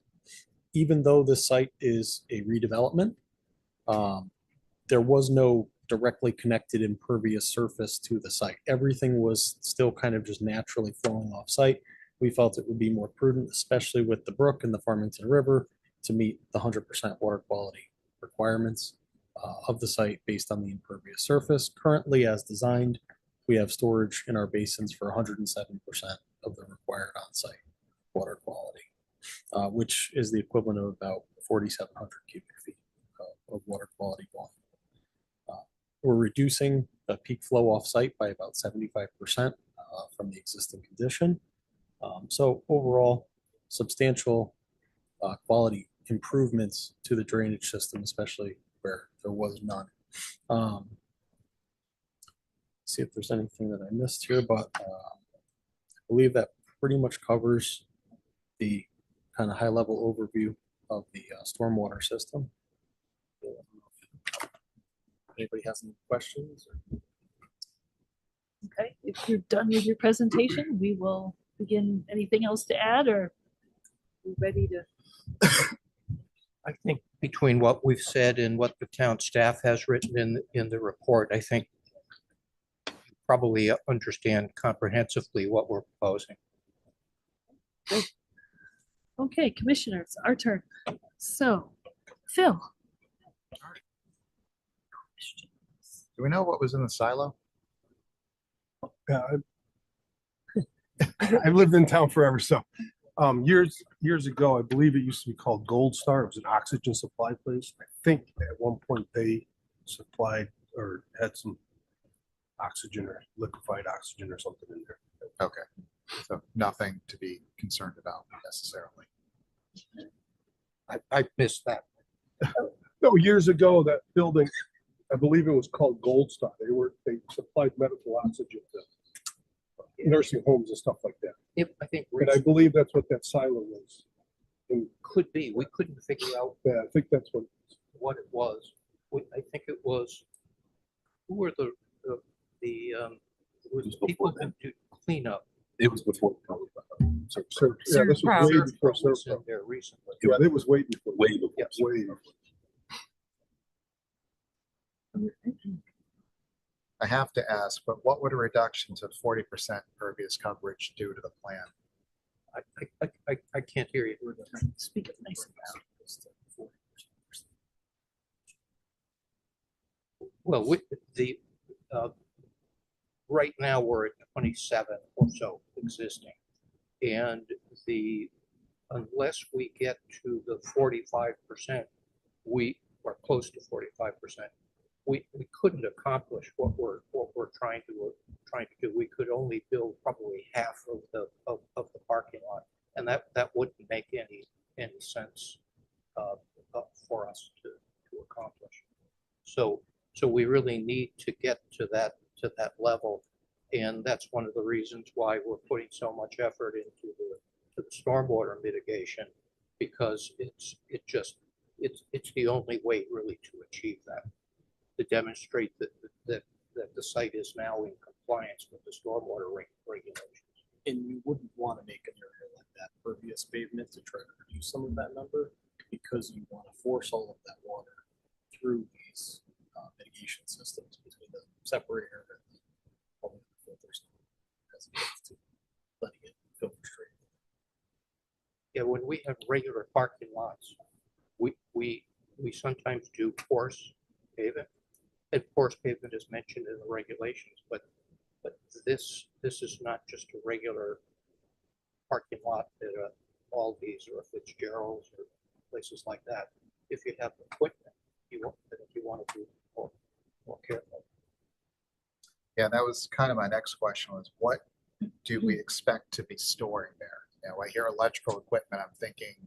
I think that was in the staff report. There's a list of equipment. There are a couple of box trucks. There are some normal trucks. There are some lights, for example, at the generator similar to what the Ms. Porter's is using. So I heard vehicles, but that didn't quite answer, I think, what I was going for. You know, what could be in the vehicles, and we're going to have other things potentially on the ground, like transformers or things of that nature that might be a hazard. You want to come on up and we got to have you on record. So give your name and then. More important from Portland Electrical Services. Any transformers that we do own and service are all non-PCB anyways, and the oils that are in them are always mineral oil, so it's non-hazardous oil. Plan is never to store that stuff. That's not the materials we're trying to store on site. It's going to be mostly construction materials for projects that are coming and going, which would be PVC pipe, it would be steel pipe, it would be racking for solar panels, which is all aluminum. That's the majority of what we're planning on storing there. We have a lot of trailers that we use to move that equipment in and out. We do have 4 containers that we use for projects. They're considered dumpsters, that we don't use them for dumpsters. They're not for trash waste. They're for equipment deliveries and stuff like that. So we're not planning on storing tons of oil-based equipment there. That's not what we're looking for. Mostly storage of materials. Thank you.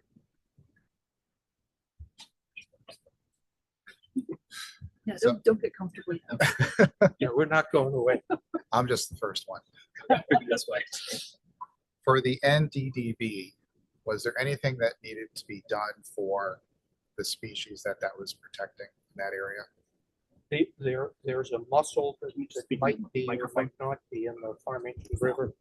And what you do for that is you implement your erosion control plan to make sure you're not throwing any silt into any nearby streams. And then the NDDB also, I think, mentioned there could be bald eagle along the river, but the distance, the protective distance is somewhere around like line of sight or 600 feet, 660 feet. We're further back than that. So we're not proposing to, we don't own any further than the property. So we're not proposing to clear any trees that could possibly endanger the bald eagle. Okay. The site is also. Yeah. Then what was the issue with providing screening to the right of the building? I missed. Well, the regulations require a 20-foot planted area.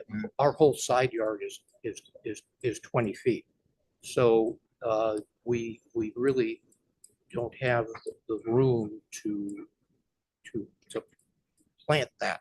And we want to have access around the building for fire protection and maintenance. You can see right there where Shannon has the cursor.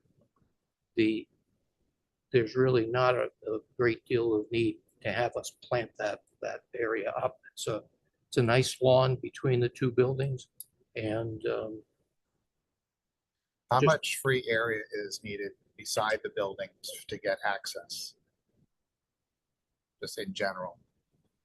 well, we'd want to, I think right now, our preference is to leave it all open for access. That area has a number of the existing utilities in that zone, whether it's, I think our gas comes in through there and the water comes in through there. So planting that does not see the right through there. I'm sorry, I had a different question, I think, than you're answering. How much room do you need between planting and the building to safely service the building? Realistically, I would say you need at least 12 feet, probably 15. You want to be able to, in this case specifically, you want to be able to get a truck or a vehicle back there or a piece of small equipment if you had to. Just because you wouldn't want, basically if you need to get to the back of that building, you want to do it in as short a distance as possible, as to not disturb the top of that bank. And coming in from like the parking lot side, that's already kind of a hill. And again, if you had to get to like the back corner of that building, it would be very different, especially without then having to clear trees. We noted when we were out there, there's a lot of limbs that kind of start to overhang the building. There was some discussion with the commission about trimming some of that stuff back, but again, you don't want to be removing the trees in their entirety so that you could get from the left side of the building, for example, all the way to that right corner around the other side. So you want to be able to get some, whether it's a mini excavator or a pickup truck or something, at least for the back there for service. Thank you. Okay, thank you. Josh. Hi. So want to get back to the things being stored. So I've heard solar panels, PVC pipe, racking for solar panels, maybe up to a couple box trucks. You mentioned containers, 4 containers specifically. Mr. Horton, could you give more detail? What's a container to you? Like, what are you? It looks just like a dumpster, like a 30-yard dumpster. So are you talking like a shipping container? No. It's a 30-yard dumpster. It's a 30. Okay. It looks just like a 30-yard dumpster. It just gets put on a truck differently than a 30-yard Okay. dumpster. And you wouldn't be bringing that waste material to and from the site. You're just storing the empties between jobs when needed. We use it to haul the materials, the solar panels, we use it to haul all of the equipment to the sites. Gotcha. Okay. That's the purpose. Okay, thank you.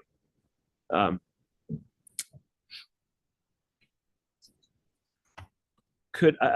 guess I want to understand a little bit more about the water treatment, stormwater plan, which, by the way, from a layperson's perspective, but has recently started looking at some of these things, it seems like a really robust plan for a site that has nothing and that is in a somewhat sensitive area. So I think the level of detail that you and the Inland Wetlands Commission went through seems, to be really thorough, and I appreciate that. Can you just talk to me about what do those systems require from a maintenance perspective, ongoing, right? So catching sediment, oil water separator, maybe there are other elements I don't understand. Yep. Like I assume there's some sort of things that have to be changed or cleaned on a regular basis. How often does that happen? Yeah. Roughly, like in a minute or two, not like. Yep, absolutely. So as simple as you can make it, basically twice a year, you look at all of these things. Specifically, the oil water separator, that's going to require more maintenance than any of the other stormwater features. The purpose of the basins and just having them be basically what they are, just wet basins that collect the sediment, break stuff down, let the water go into the ground. Maintenance wise, as sediment fills them up, you clean the sediment out of it. And it's that simple. That's really the only maintenance. If you got to a point where it started to seem clogged, and you may have to scrape some of the topsoil out, re-topsoil it, reseed it, restabilize it, and that would be it. Oil water separator, inspecting it twice a year or more frequently. If you start to notice that you inspect it and it's really full, usually we recommend monthly looking at it for that first year. As you start to develop an understanding of what's actually going in there, in this case, if it has to get pumped out once a year, that's probably a lot. This is not a location where I imagine you're going to end up with much of anything other than probably just that sediment. Thank you for that explanation. That's very helpful. And so that maintenance, is that typically something that a property owner or operator takes care of? Is it a contract that they have? I just want to understand So just so you understand what we do as a business, Yeah. we own and maintain 40 solar sites throughout the state of Connecticut that build and install those on every single site. We maintain them, we clean them out annually. So we're doing everything he's telling us to do on a normal basis for us. So this is in our backyard. It's going to be the easiest one to do. Okay. No, that's great. I appreciate that. I just think one of the things, I think we can help to do is to make sure that applicants understand the rules and understand that there are, this isn't a one and done, and that there are things that need to happen to help maintain them over time. And it sounds like you're very well knowledgeable in that and appreciate that. So thank you. Yes, and there is a maintenance schedule in the stormwater report. Okay. I believe. Thank you. I apologize. That the town of Farmington does require annual reports. Is that correct? Correct. So annually, they Great. would also be reported. Forgive my ignorance. Thank you Yep, for absolutely. educating.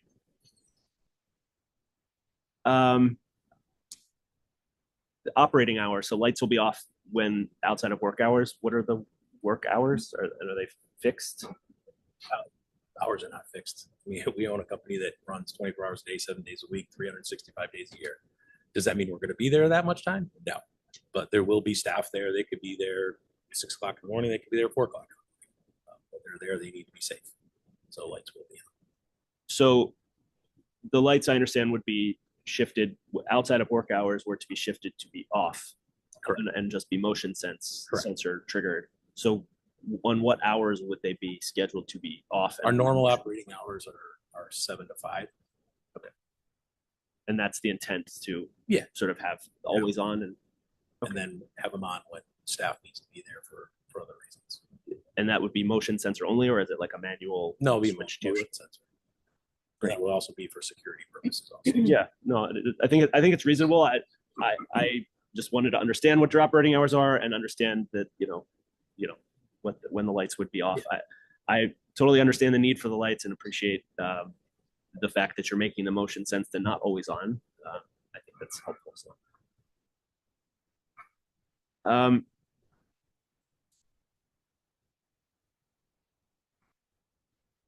Is there any, do you have any construction equipment, lifts, scissor lifts, backhoes, mini skid steers, and kind of construction equipment that Yes. would be We stored own here as all well? of that.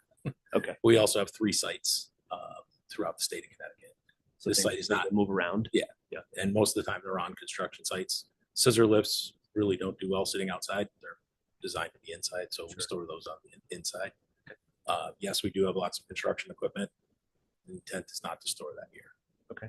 And the maintenance of any of the equipment that will No be stored maintenance will be here, done here. no maintenance will be It's not- done that's not inside or inside. outside. Correct.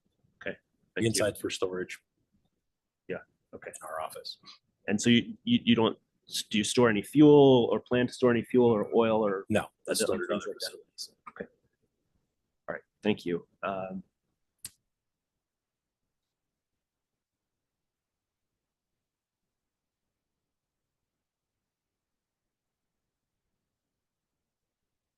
think that's all I have. Thank you very much. Appreciate the presentation. Dave? Hi, thanks for the presentation. My question is about snow. Where are you gonna push your snow if we have another winter of 2026? My recommendation would be to actually to store that snow in the basins. They don't directly discharge. There's no outlet control structure, so that will give you that snow time to melt. Primarily, even the distance between the basin and the and that first water quality basin to the to the bottom of the screen there. That'll give that snow a chance to melt.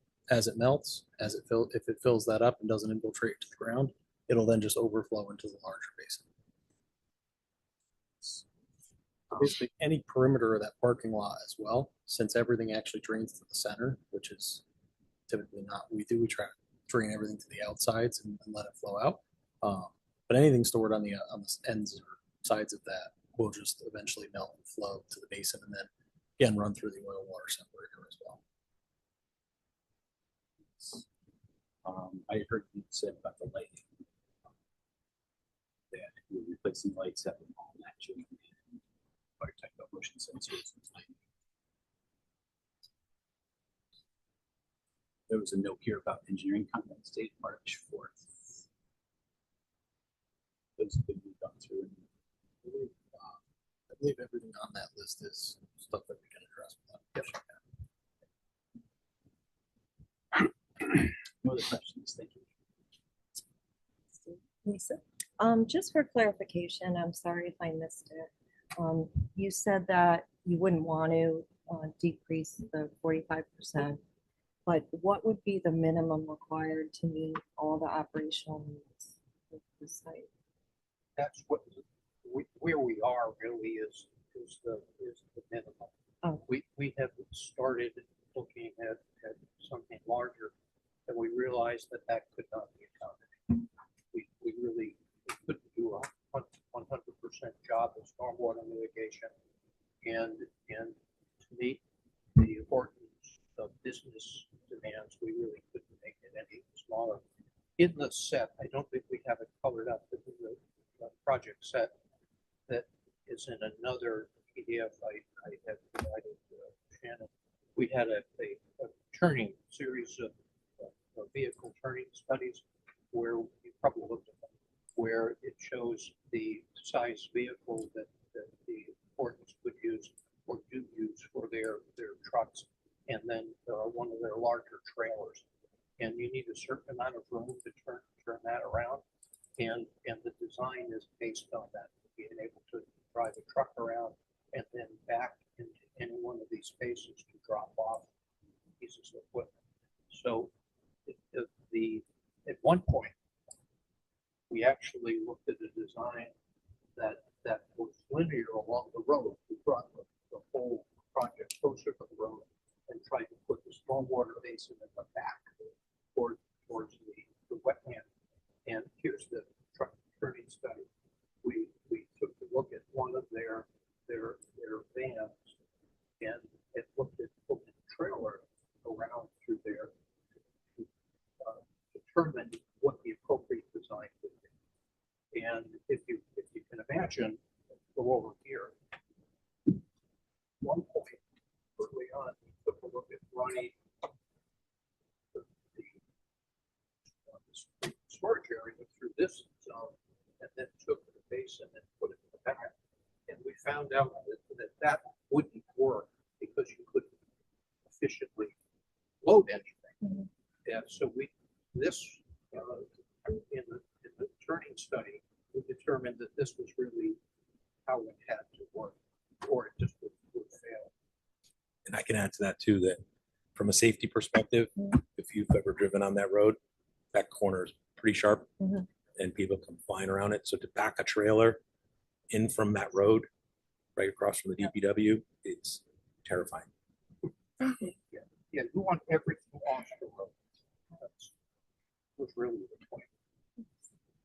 Just as a reminder, can you please talk in the mic as much as possible, please? Yeah. No, I have to- Sorry, Can sorry. you Just talk a into the reminder, can mic? you? When you talk, just talk into the mic. Yeah, thank you. Sorry. Just so that everyone at home can, Yeah. the recordings Yeah. catch up. We hear you. And we for hear you. some reason, I'm having a hard time hearing you guys, so I'm sorry about that. Thank you. Okay, great. Ron, any questions? Yeah, I drive by this probably, I don't even know how many times. The concrete ramp that used to be the loading dock in the front, is that still there? Still there. I call it a depression because it went down. We're gonna leave it there. There's a concrete, at some point in the past, they poured concrete Right. walls and there's a ramp that goes in. It's convenient because if you need to bring something directly in, you can go up that ramp. It's the only way to use a forklift. All right. To get in and out of the building. I only asked because you had said something that you're gonna put something over where Shannon is now for deliveries and That's stuff. going to be a backup loading dock. Okay. So it's just going to be basically a concrete block. Okay. With a handrail on it. All right. So we have a sliding door so we can back a truck up. Okay. It's too close to the road to get even a box truck. Yeah. Yeah, so Yeah, you're not gonna use that for your deliveries, like if you're having a trailer come in. No. Okay. No. All right. The idea is we have a couple box trucks. If we need to Right. unload a box truck, we can unload it there safely. Okay. On the side of the building. And in the one in the front of the building, The ramp is staying. so could you unload or load your box trucks in there also? Is that a plan? You can't fit them in the building. No, I know, but with the ramp where you're saying a forklift can come into there, right? Forklift can drive up and down that, yeah. Okay. All right. So when we get deliveries of large modules, solar modules Mhm. that are 7 to 8 feet tall, Okay. we would never be able to use the loading dock door. Right. We have to use the ramp. Okay. So it's kind of a multi-purpose. Yeah, like I said, I've driven it by it so many times. I just wasn't sure if that was ever just gone now. Servpro is using that for their vans Okay. because they actually stored their vans All right. inside Okay. because they did water management and they couldn't freeze. That's all. But the design and that plan that I showed you before where the truck turning would allow a truck to come into our service area, Mhm. turn around and then pull back out of the box truck and then back into the loading dock on the side of the building and never have to come out on the road to avoid that traffic issue. Okay, all set, Ron? Yeah. Okay, great. I have to say, commissioners, you've asked lots of really good questions, and I don't know if I have any left. Thank you for the very thorough, excuse me, presentation. I think I'm good. And so let's open it up. Oh, Sorry, let's get. sure. I actually have two more questions. Great. If that's okay. Nope, this is time. Thank you. So I think in the report or somewhere there was mention of parking an RV at the site. Is that correct? Yes, you gave me a picture of an RV vehicle. Yeah, so what we do is we do solar O&M services across the United States. And during the winter months, it's stored here in Connecticut. And then he'll go back out. He's due to leave in a month. So it'll be there in the winter months and not during the summer. Okay. It's my understanding that RVs are not allowed to be parked in non-residential zones. It's commercially registered. But yeah. Yes, I understand what you're saying. Yeah. It's a commercially registered vehicle for commercial purposes.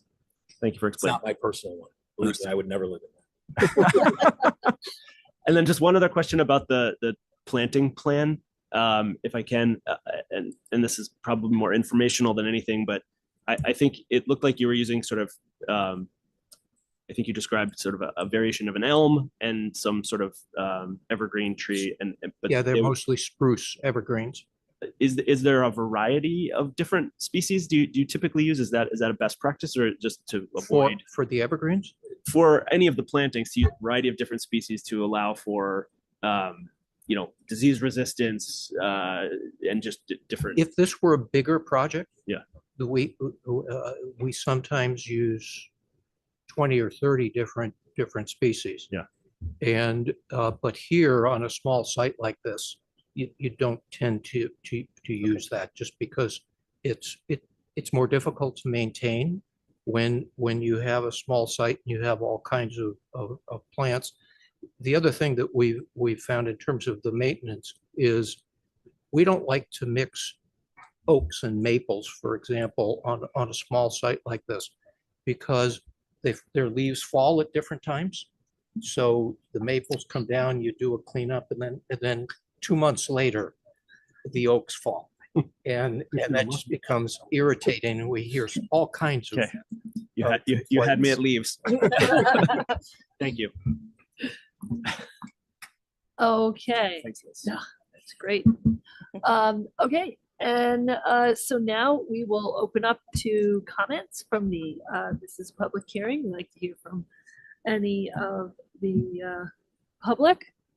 No one's in the room, so No one to offer comment. And I'll check online. There's no one online. There's my colleague is the only one left online at the moment. okay. But I will ask if You're thorough. Not if anyone is called in online to offer comment for the Horton Electric application at 525 New Britain Avenue, please signify by raising your hand in Zoom. You'll be acknowledged to address the commission. Again, if anyone's called in for 525 New Britain Avenue, please raise your hand using the feature in Zoom. Madam Chair, there are no hands raised. okay. And did we get any correspondence? There was no written correspondence or email of any kind regarding this Okay. application. There you go. Okay, commissioners, last chance to ask questions during the public hearing. Okay, everyone's all set. Okay, well, we will close the public hearing. And let's see, any discussion on this? Any question, any discussion, thoughts, ideas, anything? Do we understand what we're voting on? So we're voting on the 45%. We're voting it as proposed on the 45%. Right, the over 40% impervious coverage, easy for me to say. The only thing I'll say is that I think it's an incredibly thorough application. Appreciate the sort of thoughtfulness of the team. My understanding, it really is quite an improvement. Welcome to Farmington. Wish you guys well. Okay, so if we're done with discussion, I need a motion and a second. I'd like to make a motion to accept the application made by 97 River Road CBP LLC, Horton Electric, through Leda PC for special permit and site plan to pave the outdoor storage area, modify landscaping, and retrofit the site for stormwater controls with waivers for impervious coverage and landscaping at 525 New Britain Avenue in the CR and FPO zones. And the second? Second. This Okay, is as presented. As presented, yes. Thank you. and you confirm your second? Okay, all in favor? Aye. Aye. Opposed? Abstentions? Okay, the motion carries. Good luck. Thank you. Welcome to Thank you very much. Farmington, and thank you for Appreciate your time. presentation. Thank you.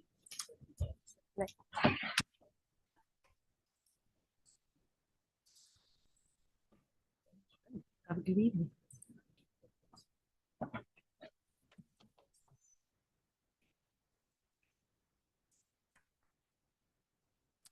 All right, I'm just opening up a couple of things here for everybody. All right, planners report.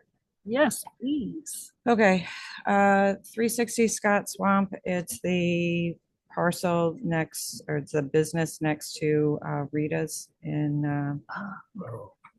so the nail salon is simply replacing the sign. So it's an in-kind replacement. So typically what we've been doing is having this go, share it with all of you so that you're aware there's no change. You can see there's a gooseneck light overhead. They're gonna pop out the panel, put a new panel in. Because it's affixed to the building, there will be a building permit for it, so that is required. But you can see that was the existing. You can see the gooseneck, and they are putting a panel in on top. So unless there's a concern or question, we will have this proceed to building permit. Makes sense. All good, hearing none. Thank you. Bank of America, this is over on Batterson Park, and they are replacing the monument signs at the front. There's two access driveways. I can pull up an aerial if we want to dive into that, but the two monument signs at the front of the building are being replaced.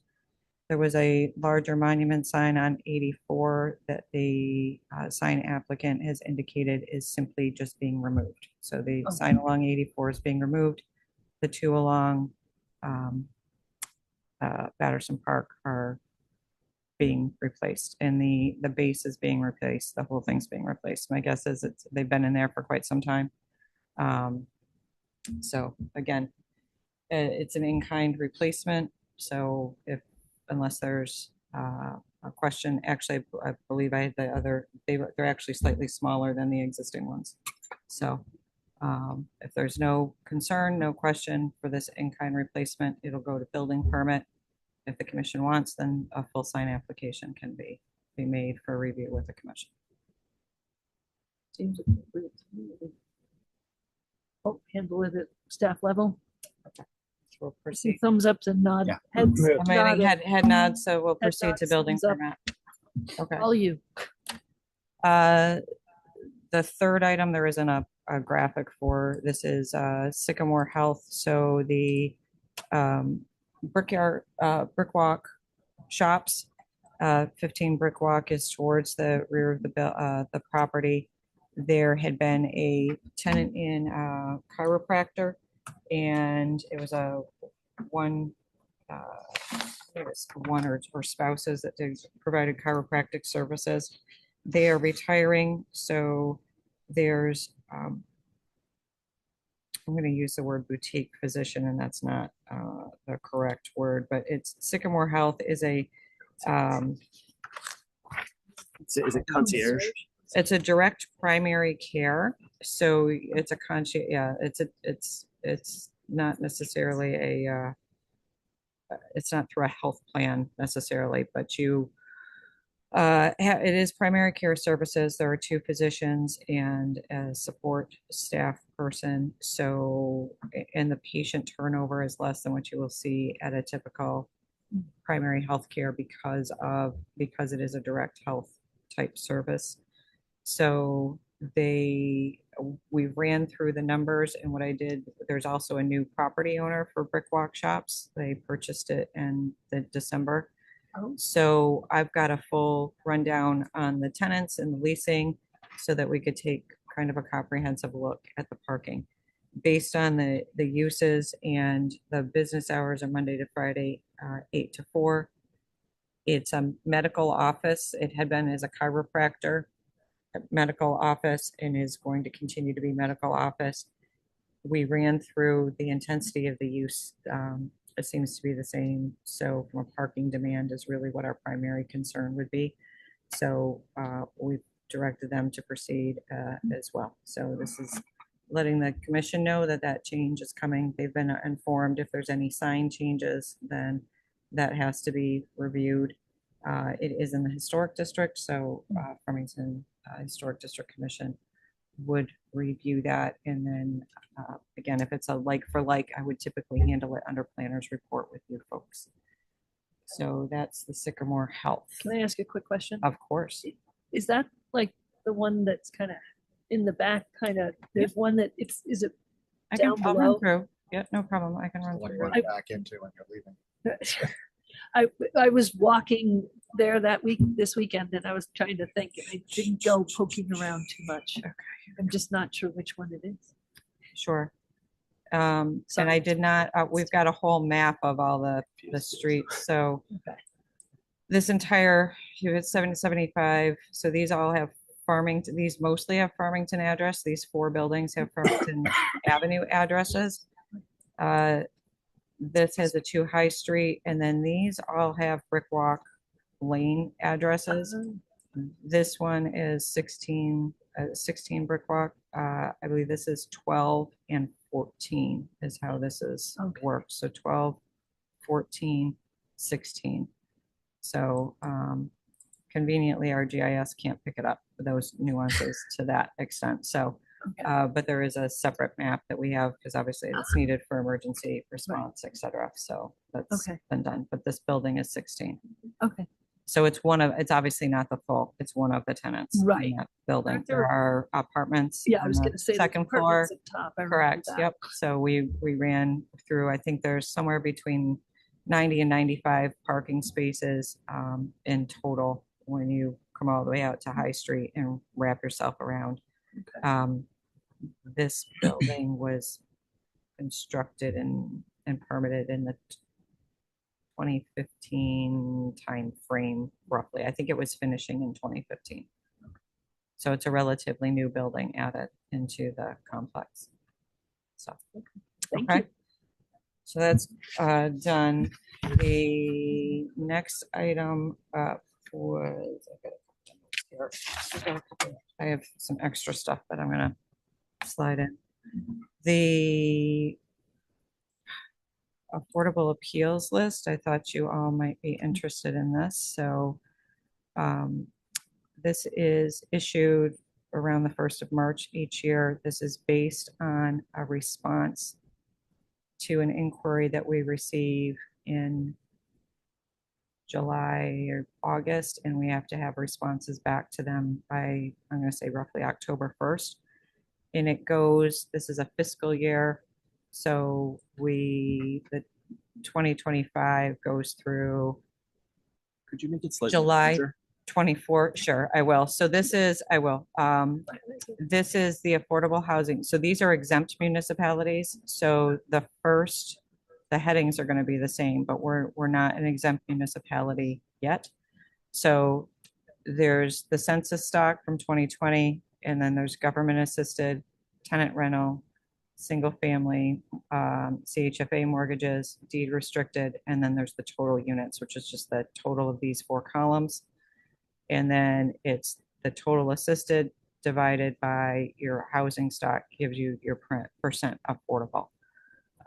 There was a letter that was posted to the website as well that runs through this. So the exempt municipalities are listed first, and then these are non-exempt municipalities. And Farmington, here's Farmington's information. So again, this is the 2020 census. And then this is where we stand. It was based, I want to say based on July of, it would have been July 25, July 1st or June 30th of 2025. So our COs for 80 and 90 South Road are incorporated into here. Nothing for 1690 yet because those COs started this fall. So 1600 New Britain Avenue will be coming into this. So those 90 units will be added in. I believe they came in under, it was either deed restricted or CHFA mortgages. I think CHFA mortgages. So those will get added in, and then 402 Farmington Avenue, those will get added in when that is CO'd, but just the affordable units because those are at 100%.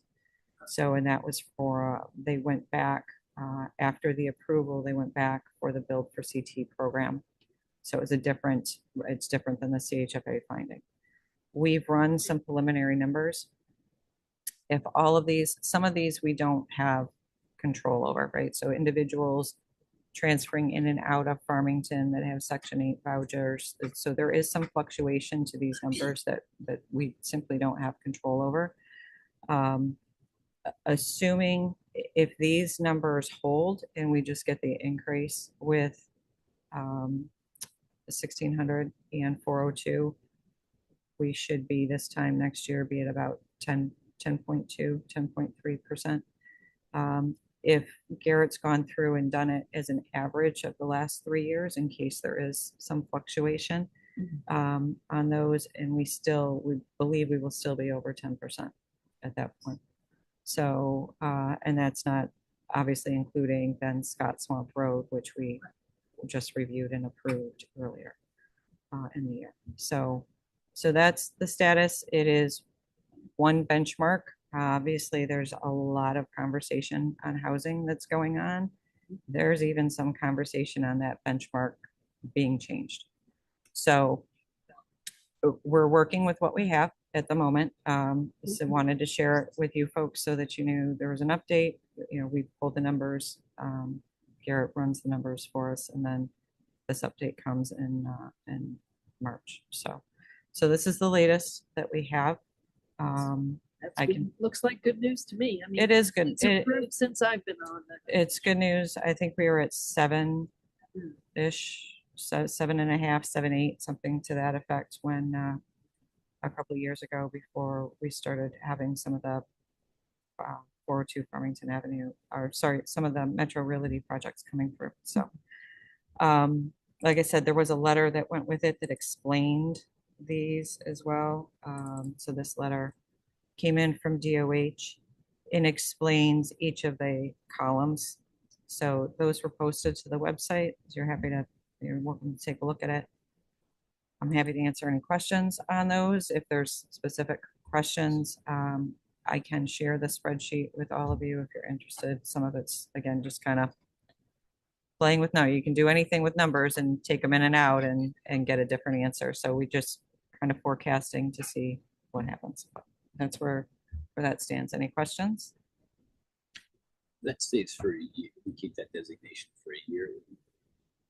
Where it meet the number. So if you reach 10%, so once you reach 10%, then that holds. Again, we've got to watch those numbers that fluctuate that we don't have control over. I think once we get firmly over that 10%, 10.2, 10.3, we should be fine. There's not enough fluctuation in those other numbers with the vouchers.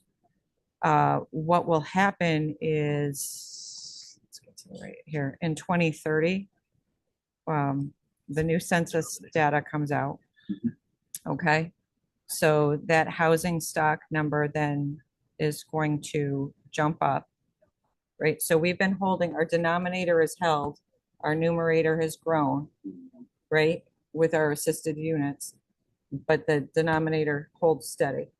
So 2030 and like 2020, and it had that was part of the delay with the 2020 census got tied up with COVID. So I think the 2020 census numbers didn't come out till 2022 or whatever. I don't know that we'll see necessarily quite that same delay in 2030. Let's hope it's not a COVID related thing for all our sakes. But nonetheless, that denominator is going to change because we're going to drop off a cliff on that. So we're doing what we can, right? And then part of this is going to tie to House Bill 8002, which is also known as Public Act 25-1, and housing growth plans, right? And working with CROG for a housing growth plan and setting appropriate percentages for each municipality within the region. So there's a lot of work to be done there.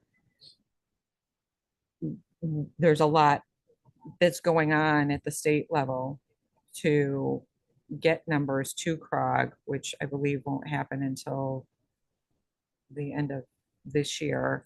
And then decisions need to be made about how those numbers or those ideal affordable housing numbers for each municipality, right? And what's the appropriate metric and what that looks like for each municipality And once those numbers are released, then we as a municipality have 30 days to decide whether we are going to basically agree to that number and participate with CROG in a regional housing growth plan, or we decide to do a housing growth plan on our own. That's just one of many things that Public Act and bill are tracking. So to that end, I'll stay on that track from that House Bill 8002. Garrett and I think I already told you folks, we participated in a summary meeting that the Connecticut Conference of American Planner Association held down in Middletown. I'm going to say mid-February because I don't remember the exact date. So we went there and we kind of got a debrief on what is all to expect with this bill.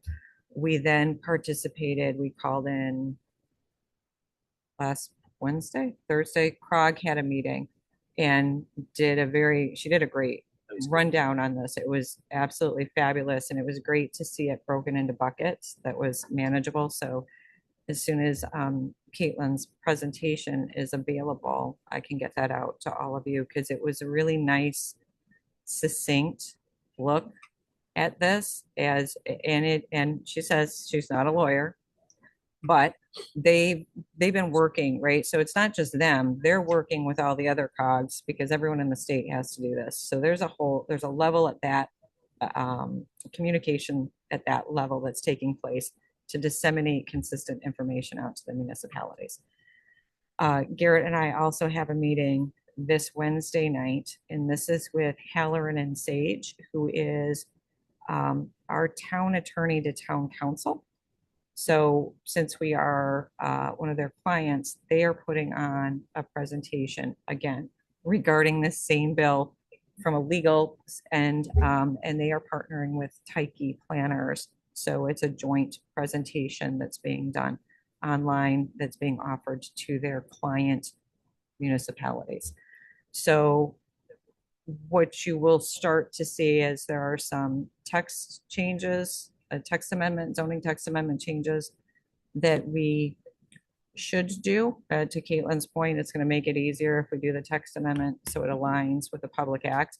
If we don't, it's still the Public Act is what it is. We can have somebody come in and say, hey, we're doing X, Y, and Z. It's consistent with the Public Act, regardless of what your regulation says. And we're going to say, yeah, okay. So ideally, it's done by July 1st. If it's not done until September 1st or October 1st, there's no real harm to this. So it's better we get it right than we do it fast. So we are it's on the radar. It is one of the many things that we're working on. So that will be coming, and that all of this ties together to these numbers. And it's interesting to look at these because you can start to take a look at where does Farmington stand as relation to communities that you would consider yourself similar to from a size, demographic, even if it's not in our geographic location. But you could take a look, right? Because it's all the towns in Connecticut. So you can start to get a sense of where we stand with respect to that. You can also then do the opposite and just take a look at our neighboring communities and how do we stack up to the other communities in the valley. So, and somewhere in the middle, some kind of hybrid of that it probably will give you a good sense of, hey, how we're doing. I think we're doing really well. I think we're fortunate with some of the applications that present themselves to be able to have this, to be able to track metrics like this. Without the developers coming in, we can be favorable to it, but if the developers aren't coming in to do it, then there's only so much you can do to attract them. I have a feeling some of the conversations that we'll be having will be more, rather than this type of affordable housing, will be what they're terming middle housing. So kind of that entry-level housing for our children that are graduating and getting their first full-time jobs, but can't pay to really live on their own, or have a tough time buying, that first home type thing. So it's some of that housing that I think some of this focus may shift to as part of this bill. So I just, some of the glaring things is poor Goshen. Right. 0.41. Right. I mean, the nature of their situation. Right. Who lives there?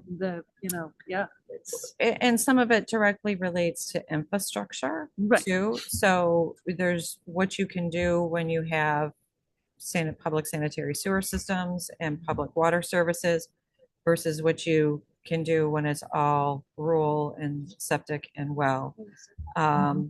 Our infrastructure, just our roadway infrastructure here compared to Goshen, right? There's a lot of things that start to play into that, us having the health center here and some of the industry, the mall, there's things that make this somewhat unique. Certainly more to come on this. There's going to be lots of chats on this. Shannon, sorry, can I ask Oh, absolutely. You bet. Do you want that back up? No, it's okay. So it sounds like the numerator is determined by CO. If I understood correctly. And so we've also approved, and previous commissions, right, have approved developments that may or may not get developed eventually, right? And so there's a pipeline in addition to what's already built. And my assumption is too that of all of the housing that is built in Farmington in recent years, much more of it is multifamily, most of that having at least some, or much of that having at least some affordable component, so that even when the denominator is updated, hopefully, like I don't know, I'm trying, like, do you have a sense, like, is there a way to, I'm trying to characterize, like, what, like, without getting too precise about it, to understand, like, we should have a pipeline of, am I right to assume that we have a pipeline of affordable housing essentially coming that should be higher than 10% essentially on average of all housing that's going to come online in the next few years? Would that be our expectation, I guess? So, okay. All right. If it's not complicated, it's not. No, that's okay. I'm going to try to, you are so correct. There is a pipeline. This only is for CO, both from a census standpoint. So even, so the 2030 census is only what's actually occupied, right? So if there's, I don't even think it takes stuff into construction. I don't know. I don't know if there's there's a cutoff, obviously, at some point for the census, but we'll say for our conversational purposes for right now, we'll say CO, right? It's got to be an occupied structure. Certainly for any of the assisted, anything that we get credit for from an affordable housing standpoint has to be CO'd. So anything that is approved, but it doesn't even matter. So like 1600 is under construction, didn't care. It has to be CO'd in order for that to go on the list. So they're very specific on that. So to your point, yes, we have added in 80 and 90 South Road here in this numerator, but they haven't been added here in the denominator. So yes, it's helping us on the numerator, but and then you put it in the denominator, and then I'd have to start playing with the numbers to see what happens, right? So it doesn't, I don't think it direct washes out, Right, it's not gonna, right? Once it's been added to the numerator, it's not going to help when it gets added to the denominator because there's lag. But I guess, like, for developments that are not on either the numerator or the denominator that are being built still, those are going to be on average higher than 10%. So on average, that should help move the number up. Correct. And sustain, even if people move in or move out, right? The things we can't control. So correct. Anyway, I don't want to get into all that. I'm not trying to be No, precise about you're right. And again, it can help get us see the really pipeline of coming. Yeah. That should already be relatively full, or there's at least something flowing. So from a pipeline, from an affordability standpoint, that's not reflected anywhere in this chart is the 1600 New Britain Avenue, which we will get 100% credit for all of the units, even the 20% market rate. Okay. Because of how it's structured. So because it is 80% affordable and 20% market rate, we get credit for the whole thing. Okay. So that's 1600 New Britain Avenue. 402, because it's 100% AMI, there is what they're doing for 30, I'll say 30 of the units.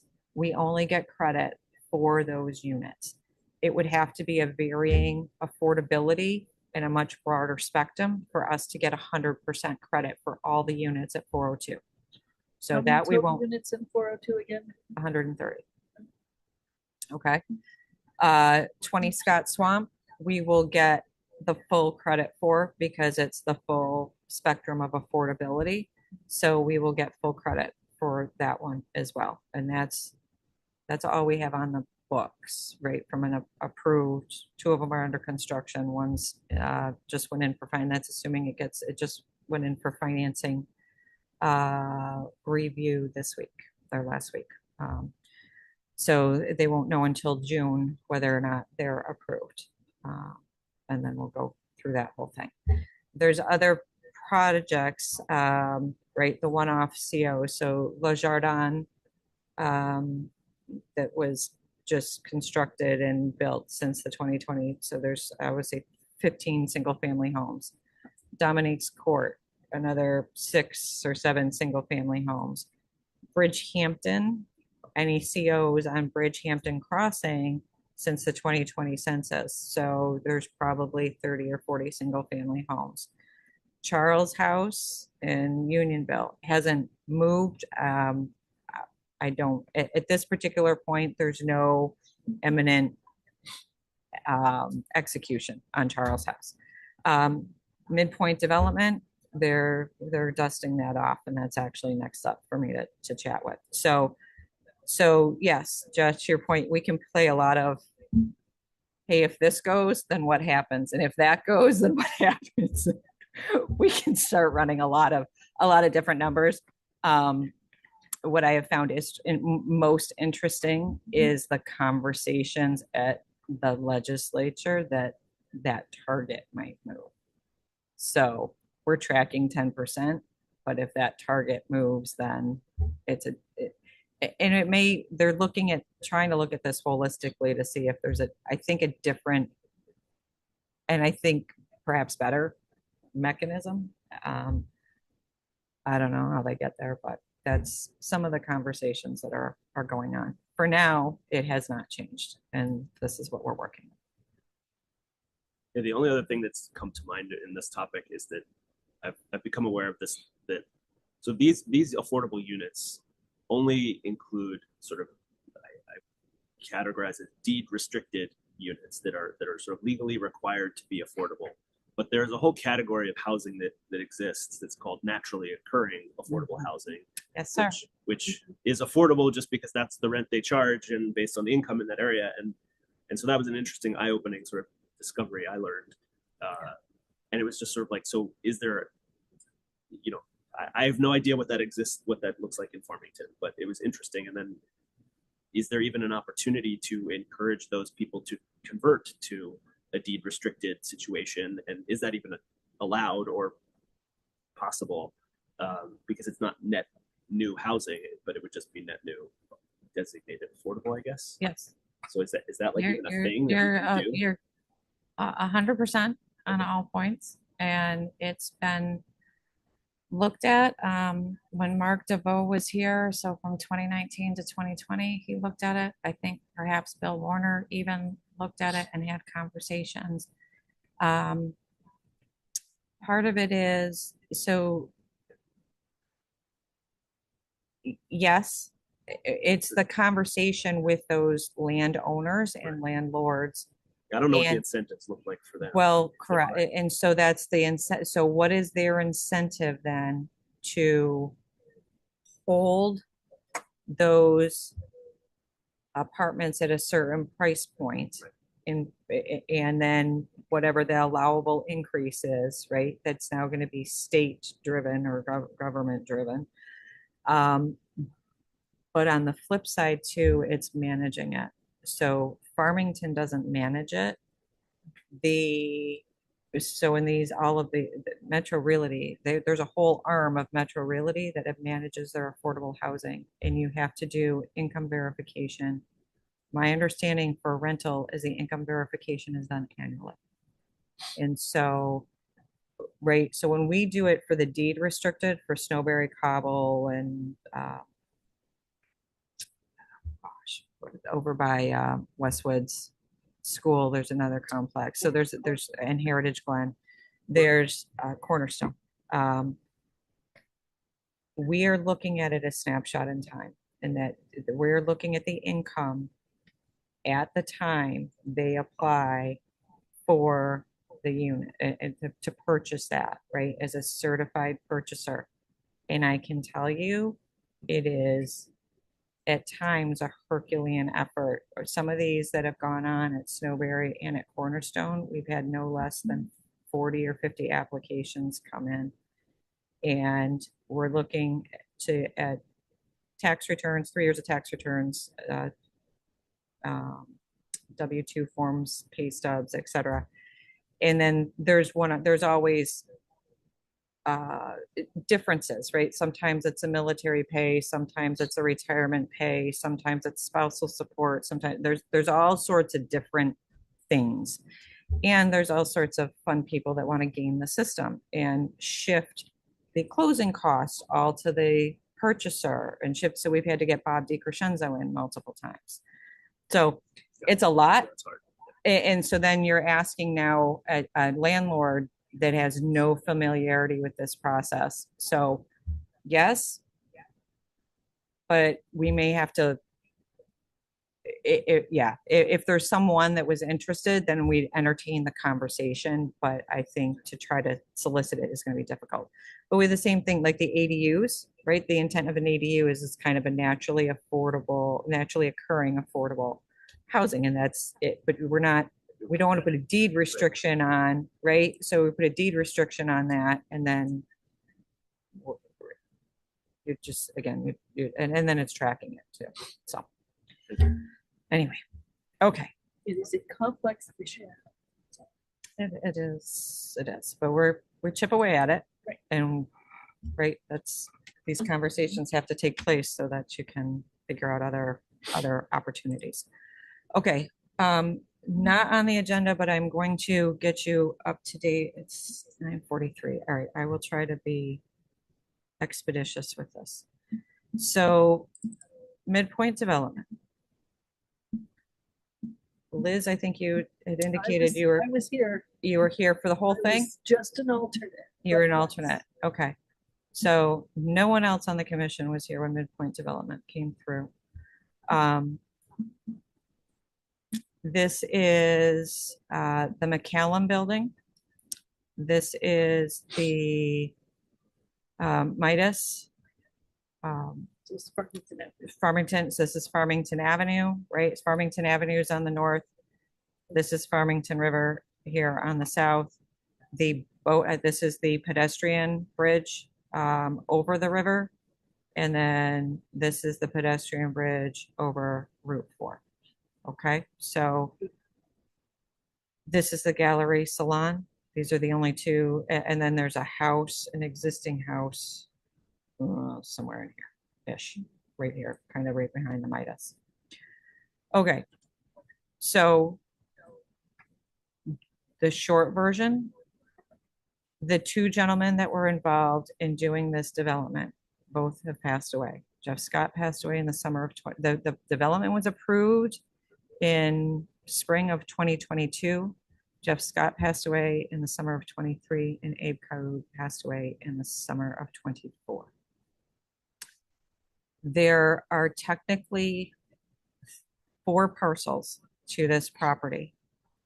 This is one parcel here with a McCallum Building. So here in this, in what had been Carol's Lunchbox, and now there's another different little restaurant in there.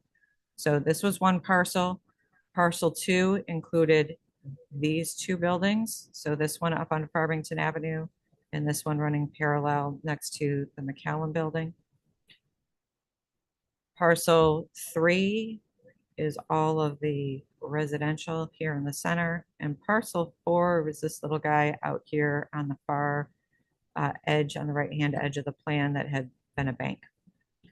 Jeff Scott owned parcels 1, 2, and 4. Abe Code owned parcel 3. And the two had entered into a variety of agreements. So Jeff's parcels have been purchased by an LLC entity referred to as Superheroes LLC that owns all of parcel, we'll call 1, 2, and 4. And Abe Code's sons have inherited the center parcel 3. They have partnered with Simon Conover to help them execute and complete their father's vision for this project. So we will be looking at phasing of this. They have committed to doing the trail work. So there will be a lowering of this trail it's already been reviewed and approved. That includes an access out to our ball fields and an access into the site to start to get an east-west corridor. We've got our north-south trail system that's very well established. This is now going to get us an at-grade access both to the ball fields, a better access for our high school students trying to get to the fields at Tungus Mead and start to continue an east-west corridor.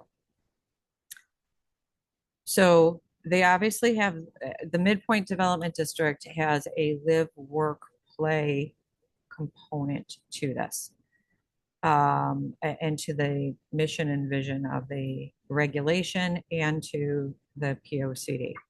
As part of this, they obviously have the residential part. They've committed to the play part with the trail, if you will. The work part was lacking and they don't have control over it because they do not own these other properties. Clearly there is some work part to this because there is the restaurant is here and is active. There is the auto parts store in this building that is active. There is some storage in this building that is somewhat active and available. But I suggested to them when they have come back and had a number of chats with staff that they needed a little more. Let's give us a little more on the work end of this. Understanding that they're somewhat limited and understanding, right, if they're ready to advance, there's probably some compromise that has to be done. So that's this. This is the plan from 2022. They have been working and are looking. So this is just the 7. This is all they've done is taken this, and here's Jeff's portion off. This is parcels 1 and 2 over here. Here's parcel 4 in this right-hand corner, and here's the gallery salon. So all they did, it's the same layout. They just have recolored it. They did different colors. Okay. They are looking, and I believe it's this building B1 to put a, no, sorry, this building. They're calling this building 1 now. They changed up the numbers. This building, they are looking to put retail, some type of retail commercial on this first floor. These 2 units had been garages, first floor garage. So you could actually park on the first floor of these buildings. I think there was 12 or so garages, and they may have lost 1 or 2 units of apartments as well. But that's what they would like to do. It's the closest from a frontage on Farmington Avenue. So their first step and what they have asked, and it is permitted in the regulation, is they would like to embark on a conversation with ADRC. Because ADRC in the Midpoint Development District is an advisory to TPZ. So it's advisory, it's advisory in true design detail in Unionville Center and Farmington Center. It does not have the same level. The ADRC does not have the same level of advisory and design detail in the Midpoint Development District. So they're not picking out windows. They're not picking out doors. They're not, right. They're every light fixture like they would in either of the center districts. However, we felt that this district was important enough that having their input into this from a schematic standpoint, and they were very helpful in the original layout and pushed and pulled some of the buildings and reconfigured things. So this is going to go, I've got to coordinate with ADRC, which you can see their intent. So they're going to put some retail here of some nature on the bottom floor. Again, that's their intent to comply with the work component of the regulation in the section of the POCD. This will come back in front of you. This is not just going on staff's recommendation, but if it's going to show up on ADRC and agenda, I wanted to let all of you know that this is coming.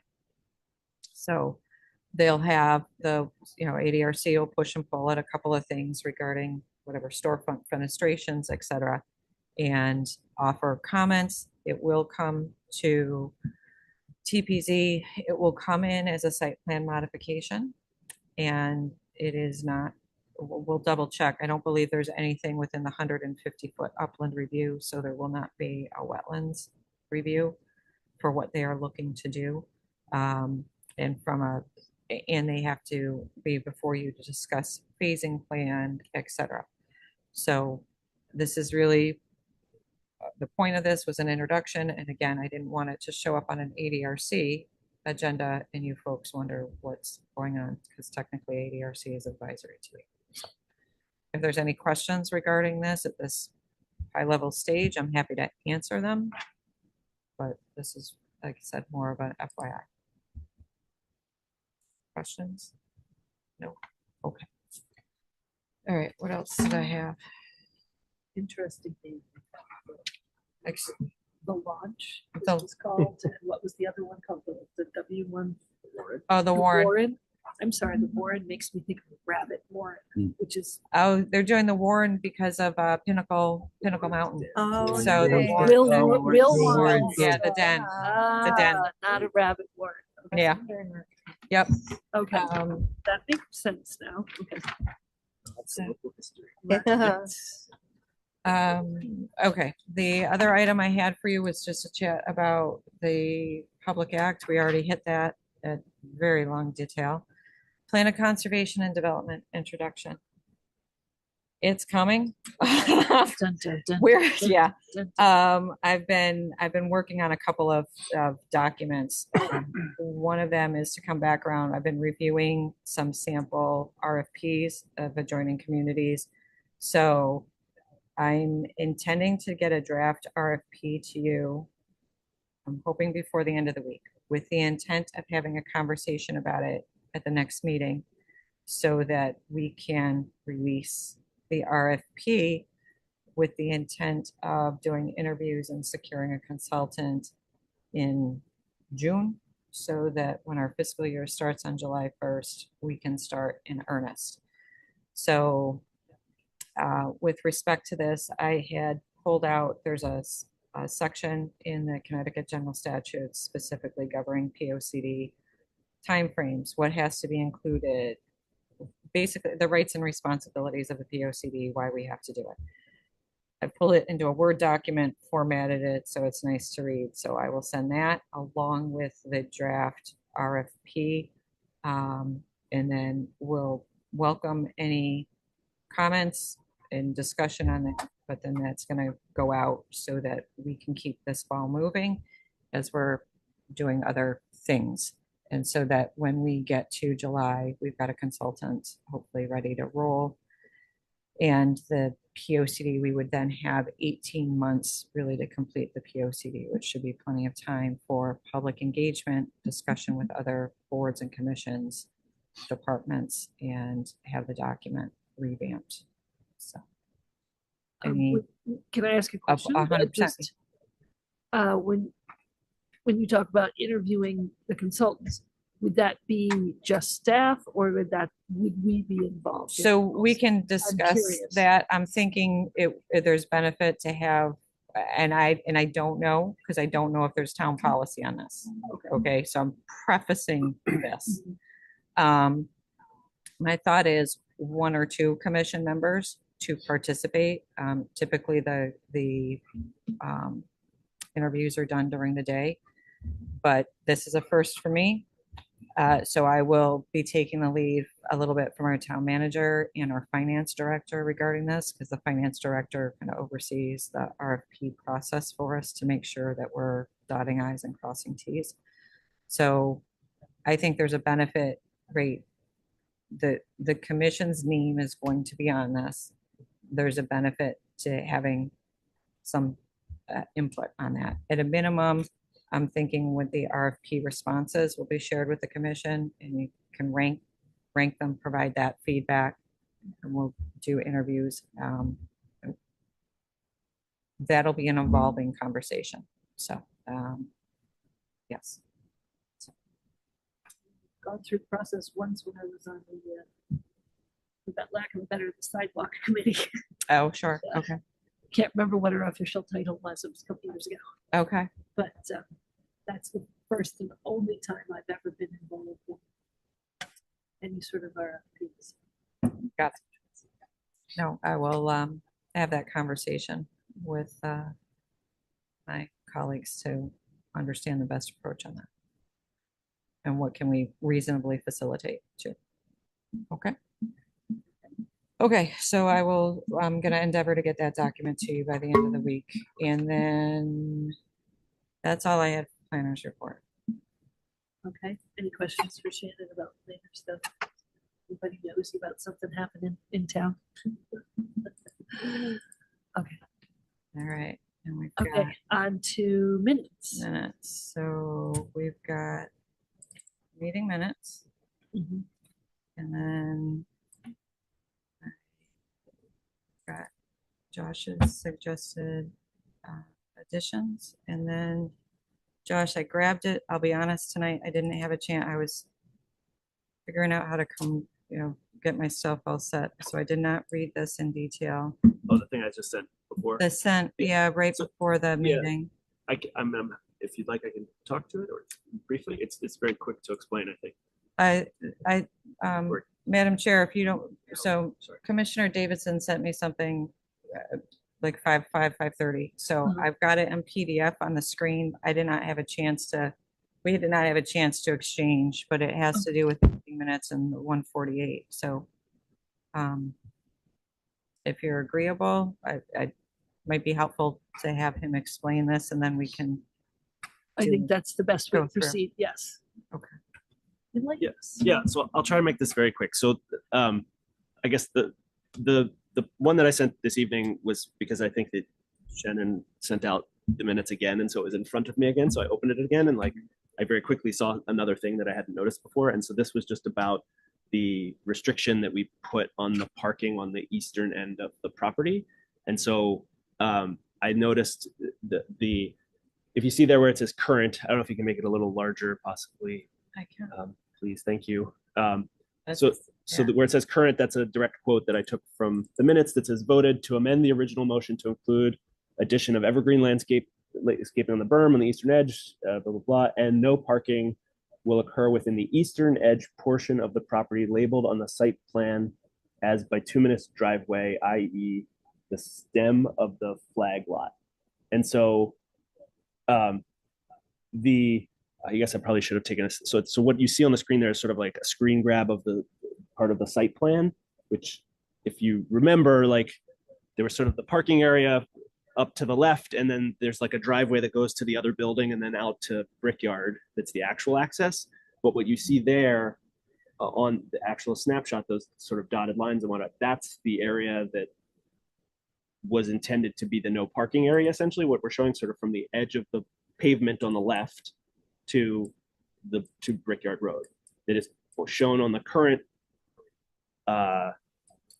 site plan and the future site plan of nothing happening there, but things do happen there. But based on the site plans, they don't, and that was the intent was to do that. And so the bituminous driveway comment, my understanding was that that's actually the driveway on the other property, So the site plan kind of continued on, and so that's where on the site plan it said bituminous driveway right there. And so I wanted to make it clear that I don't think anyone had the intent to prohibit parking on the bituminous area.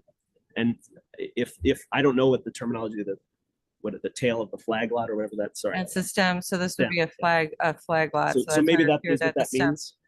And just that's, I just wanted to make sure that that language was clear, and maybe that bituminous driveway part Be removed. be removed possibly, if, or, you know, I don't, however anyone else wants to describe it, but I just want to make sure that we were all talking about the same thing.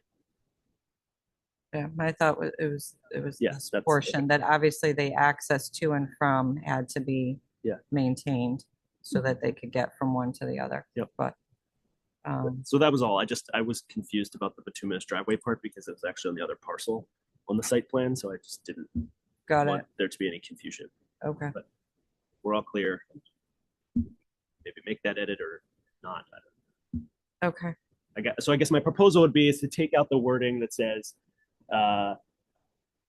maybe it's just no parking will within the eastern edge portion of the property. Yeah, I thought I had taken that as a direct quote, but maybe not. Isn't parking not allowed unless it's on a driveway? Correct, yes. So To amend the original to include addition of evergreen landscape and a berm of the eastern edge of the property to screen the building and no parking will occur within the eastern edge of the portion of the property labeled on the site plan. Maybe it was beyond that call out. So I may have misinterpreted. So it's the eastern edge, but it's to the east of the call out on the plan. What sort of, when you say the call out, you mean the bituminous driveway thing? The right where Yes, it's like north of it, I think, is actually the bituminous. Sorry.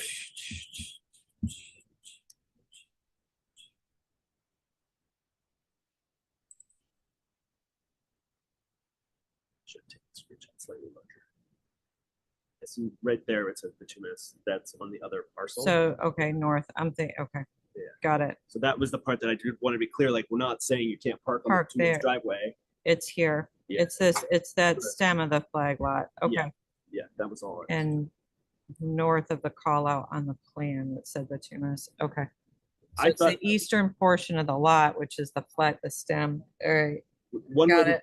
we could say from the That's- eastern edge of the paved area, you know, Yeah. aligned to the metal building, or whatever, out to Brickyard Road. Out to Brickyard. I think we get it. So and call it, and if there's no objection, I'd like to leave in the stem of the flag lot, because that's from us, from a yeah. That staff seems standpoint, it's a clear, and it's here, If it's right? You easier see to it here. just call it that. It's a clear visual. Mhm. So, okay, got it. Thank you. And then I'll 30 seconds or less on just the other comments that I made that I was asking for us to consider changing or adding to the minutes. And I didn't, what I wrote to Lance and Shannon was not necessarily the exact verbiage I was requesting in the minutes.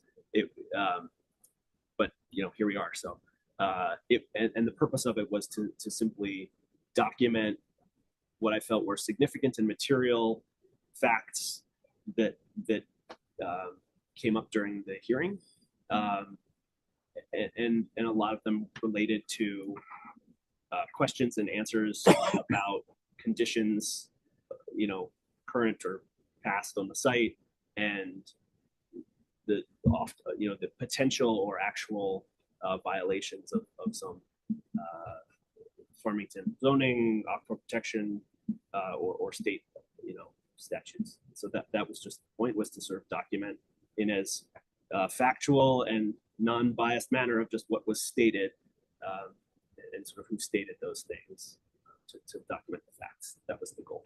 So that's what my request was, and happy to answer any questions if anyone has for me.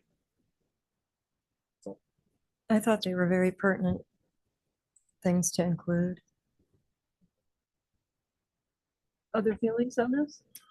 I don't think much of any of that should be included. I just don't think it belongs in meeting minutes. A lot of them really read as complaints to the zoning officer.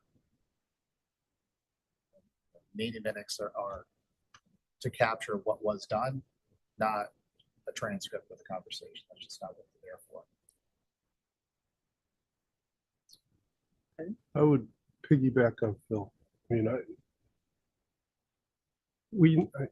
I just don't see the need to have that much more into minutes that don't really pertain to what the vote was about. You know what I mean? Just keep it. We made our vote, that's what it is. No. Okay. I mean, I'm confused what I'm trying to say. It's basically like what Shannon had said. It's just like the minutes are just a synopsis of kind of what went on, but not a full bullet point presentation of every little conversation that was happening. You kind of, you know, Yes, more, as you say, synopsis, short yeah, action items. right. I mean, Okay. I would agree with that too, but because we also have it's online. We have this whole recording is there. Is there a transcript that's made of this too? YouTube. YouTube will do that automatically, but Okay. I don't know if we make that available. I guess people watching could. We don't, so we don't do that because we've tried to do it to help streamline our meeting minutes and it's not accurate. I'll Like get people not standing near the mic. leave it at that. It's very, it's not, we tried a couple of times and it's not helpful. It's actually more laborious to try to work with a transcript out of Zoom and it's not helpful, unfortunately. But I guess I concur that, really, I would want points that were specifically related to the decision making, to what we were voting on, what we were discussing, things that were all pertinent to that. It's possible one or two of these could, it could be that. But then I think we would want to approve minutes today. We want to put it off and have them worded and put in. I don't know, having just quickly looked through this, I don't know that it's necessary. Excellent decision. Okay, so I'm hearing some yes, some no, and also some let's take a minute and figure it out. Would you feel comfortable voting to approve tonight or not approve or amend? Or do we want to give it a little more thought and we can put off minutes approval till the next meeting? Is that's doable? Yeah, you can. I mean, so I'm not comfortable approving it as it is, but I'm not the decision maker alone, obviously, in this, and so it's right. It's collective. I'm open to delaying, but if we delay, I don't know what the process is to get alignment or what we're delaying for. To be completely honest, because I think there's a difference of opinion. So I don't know how, unless we want to spend time now or in the future, further debating and discussing and coming to a. I guess if that's what you would propose, or like how I don't have experience in how we would do this. That's all.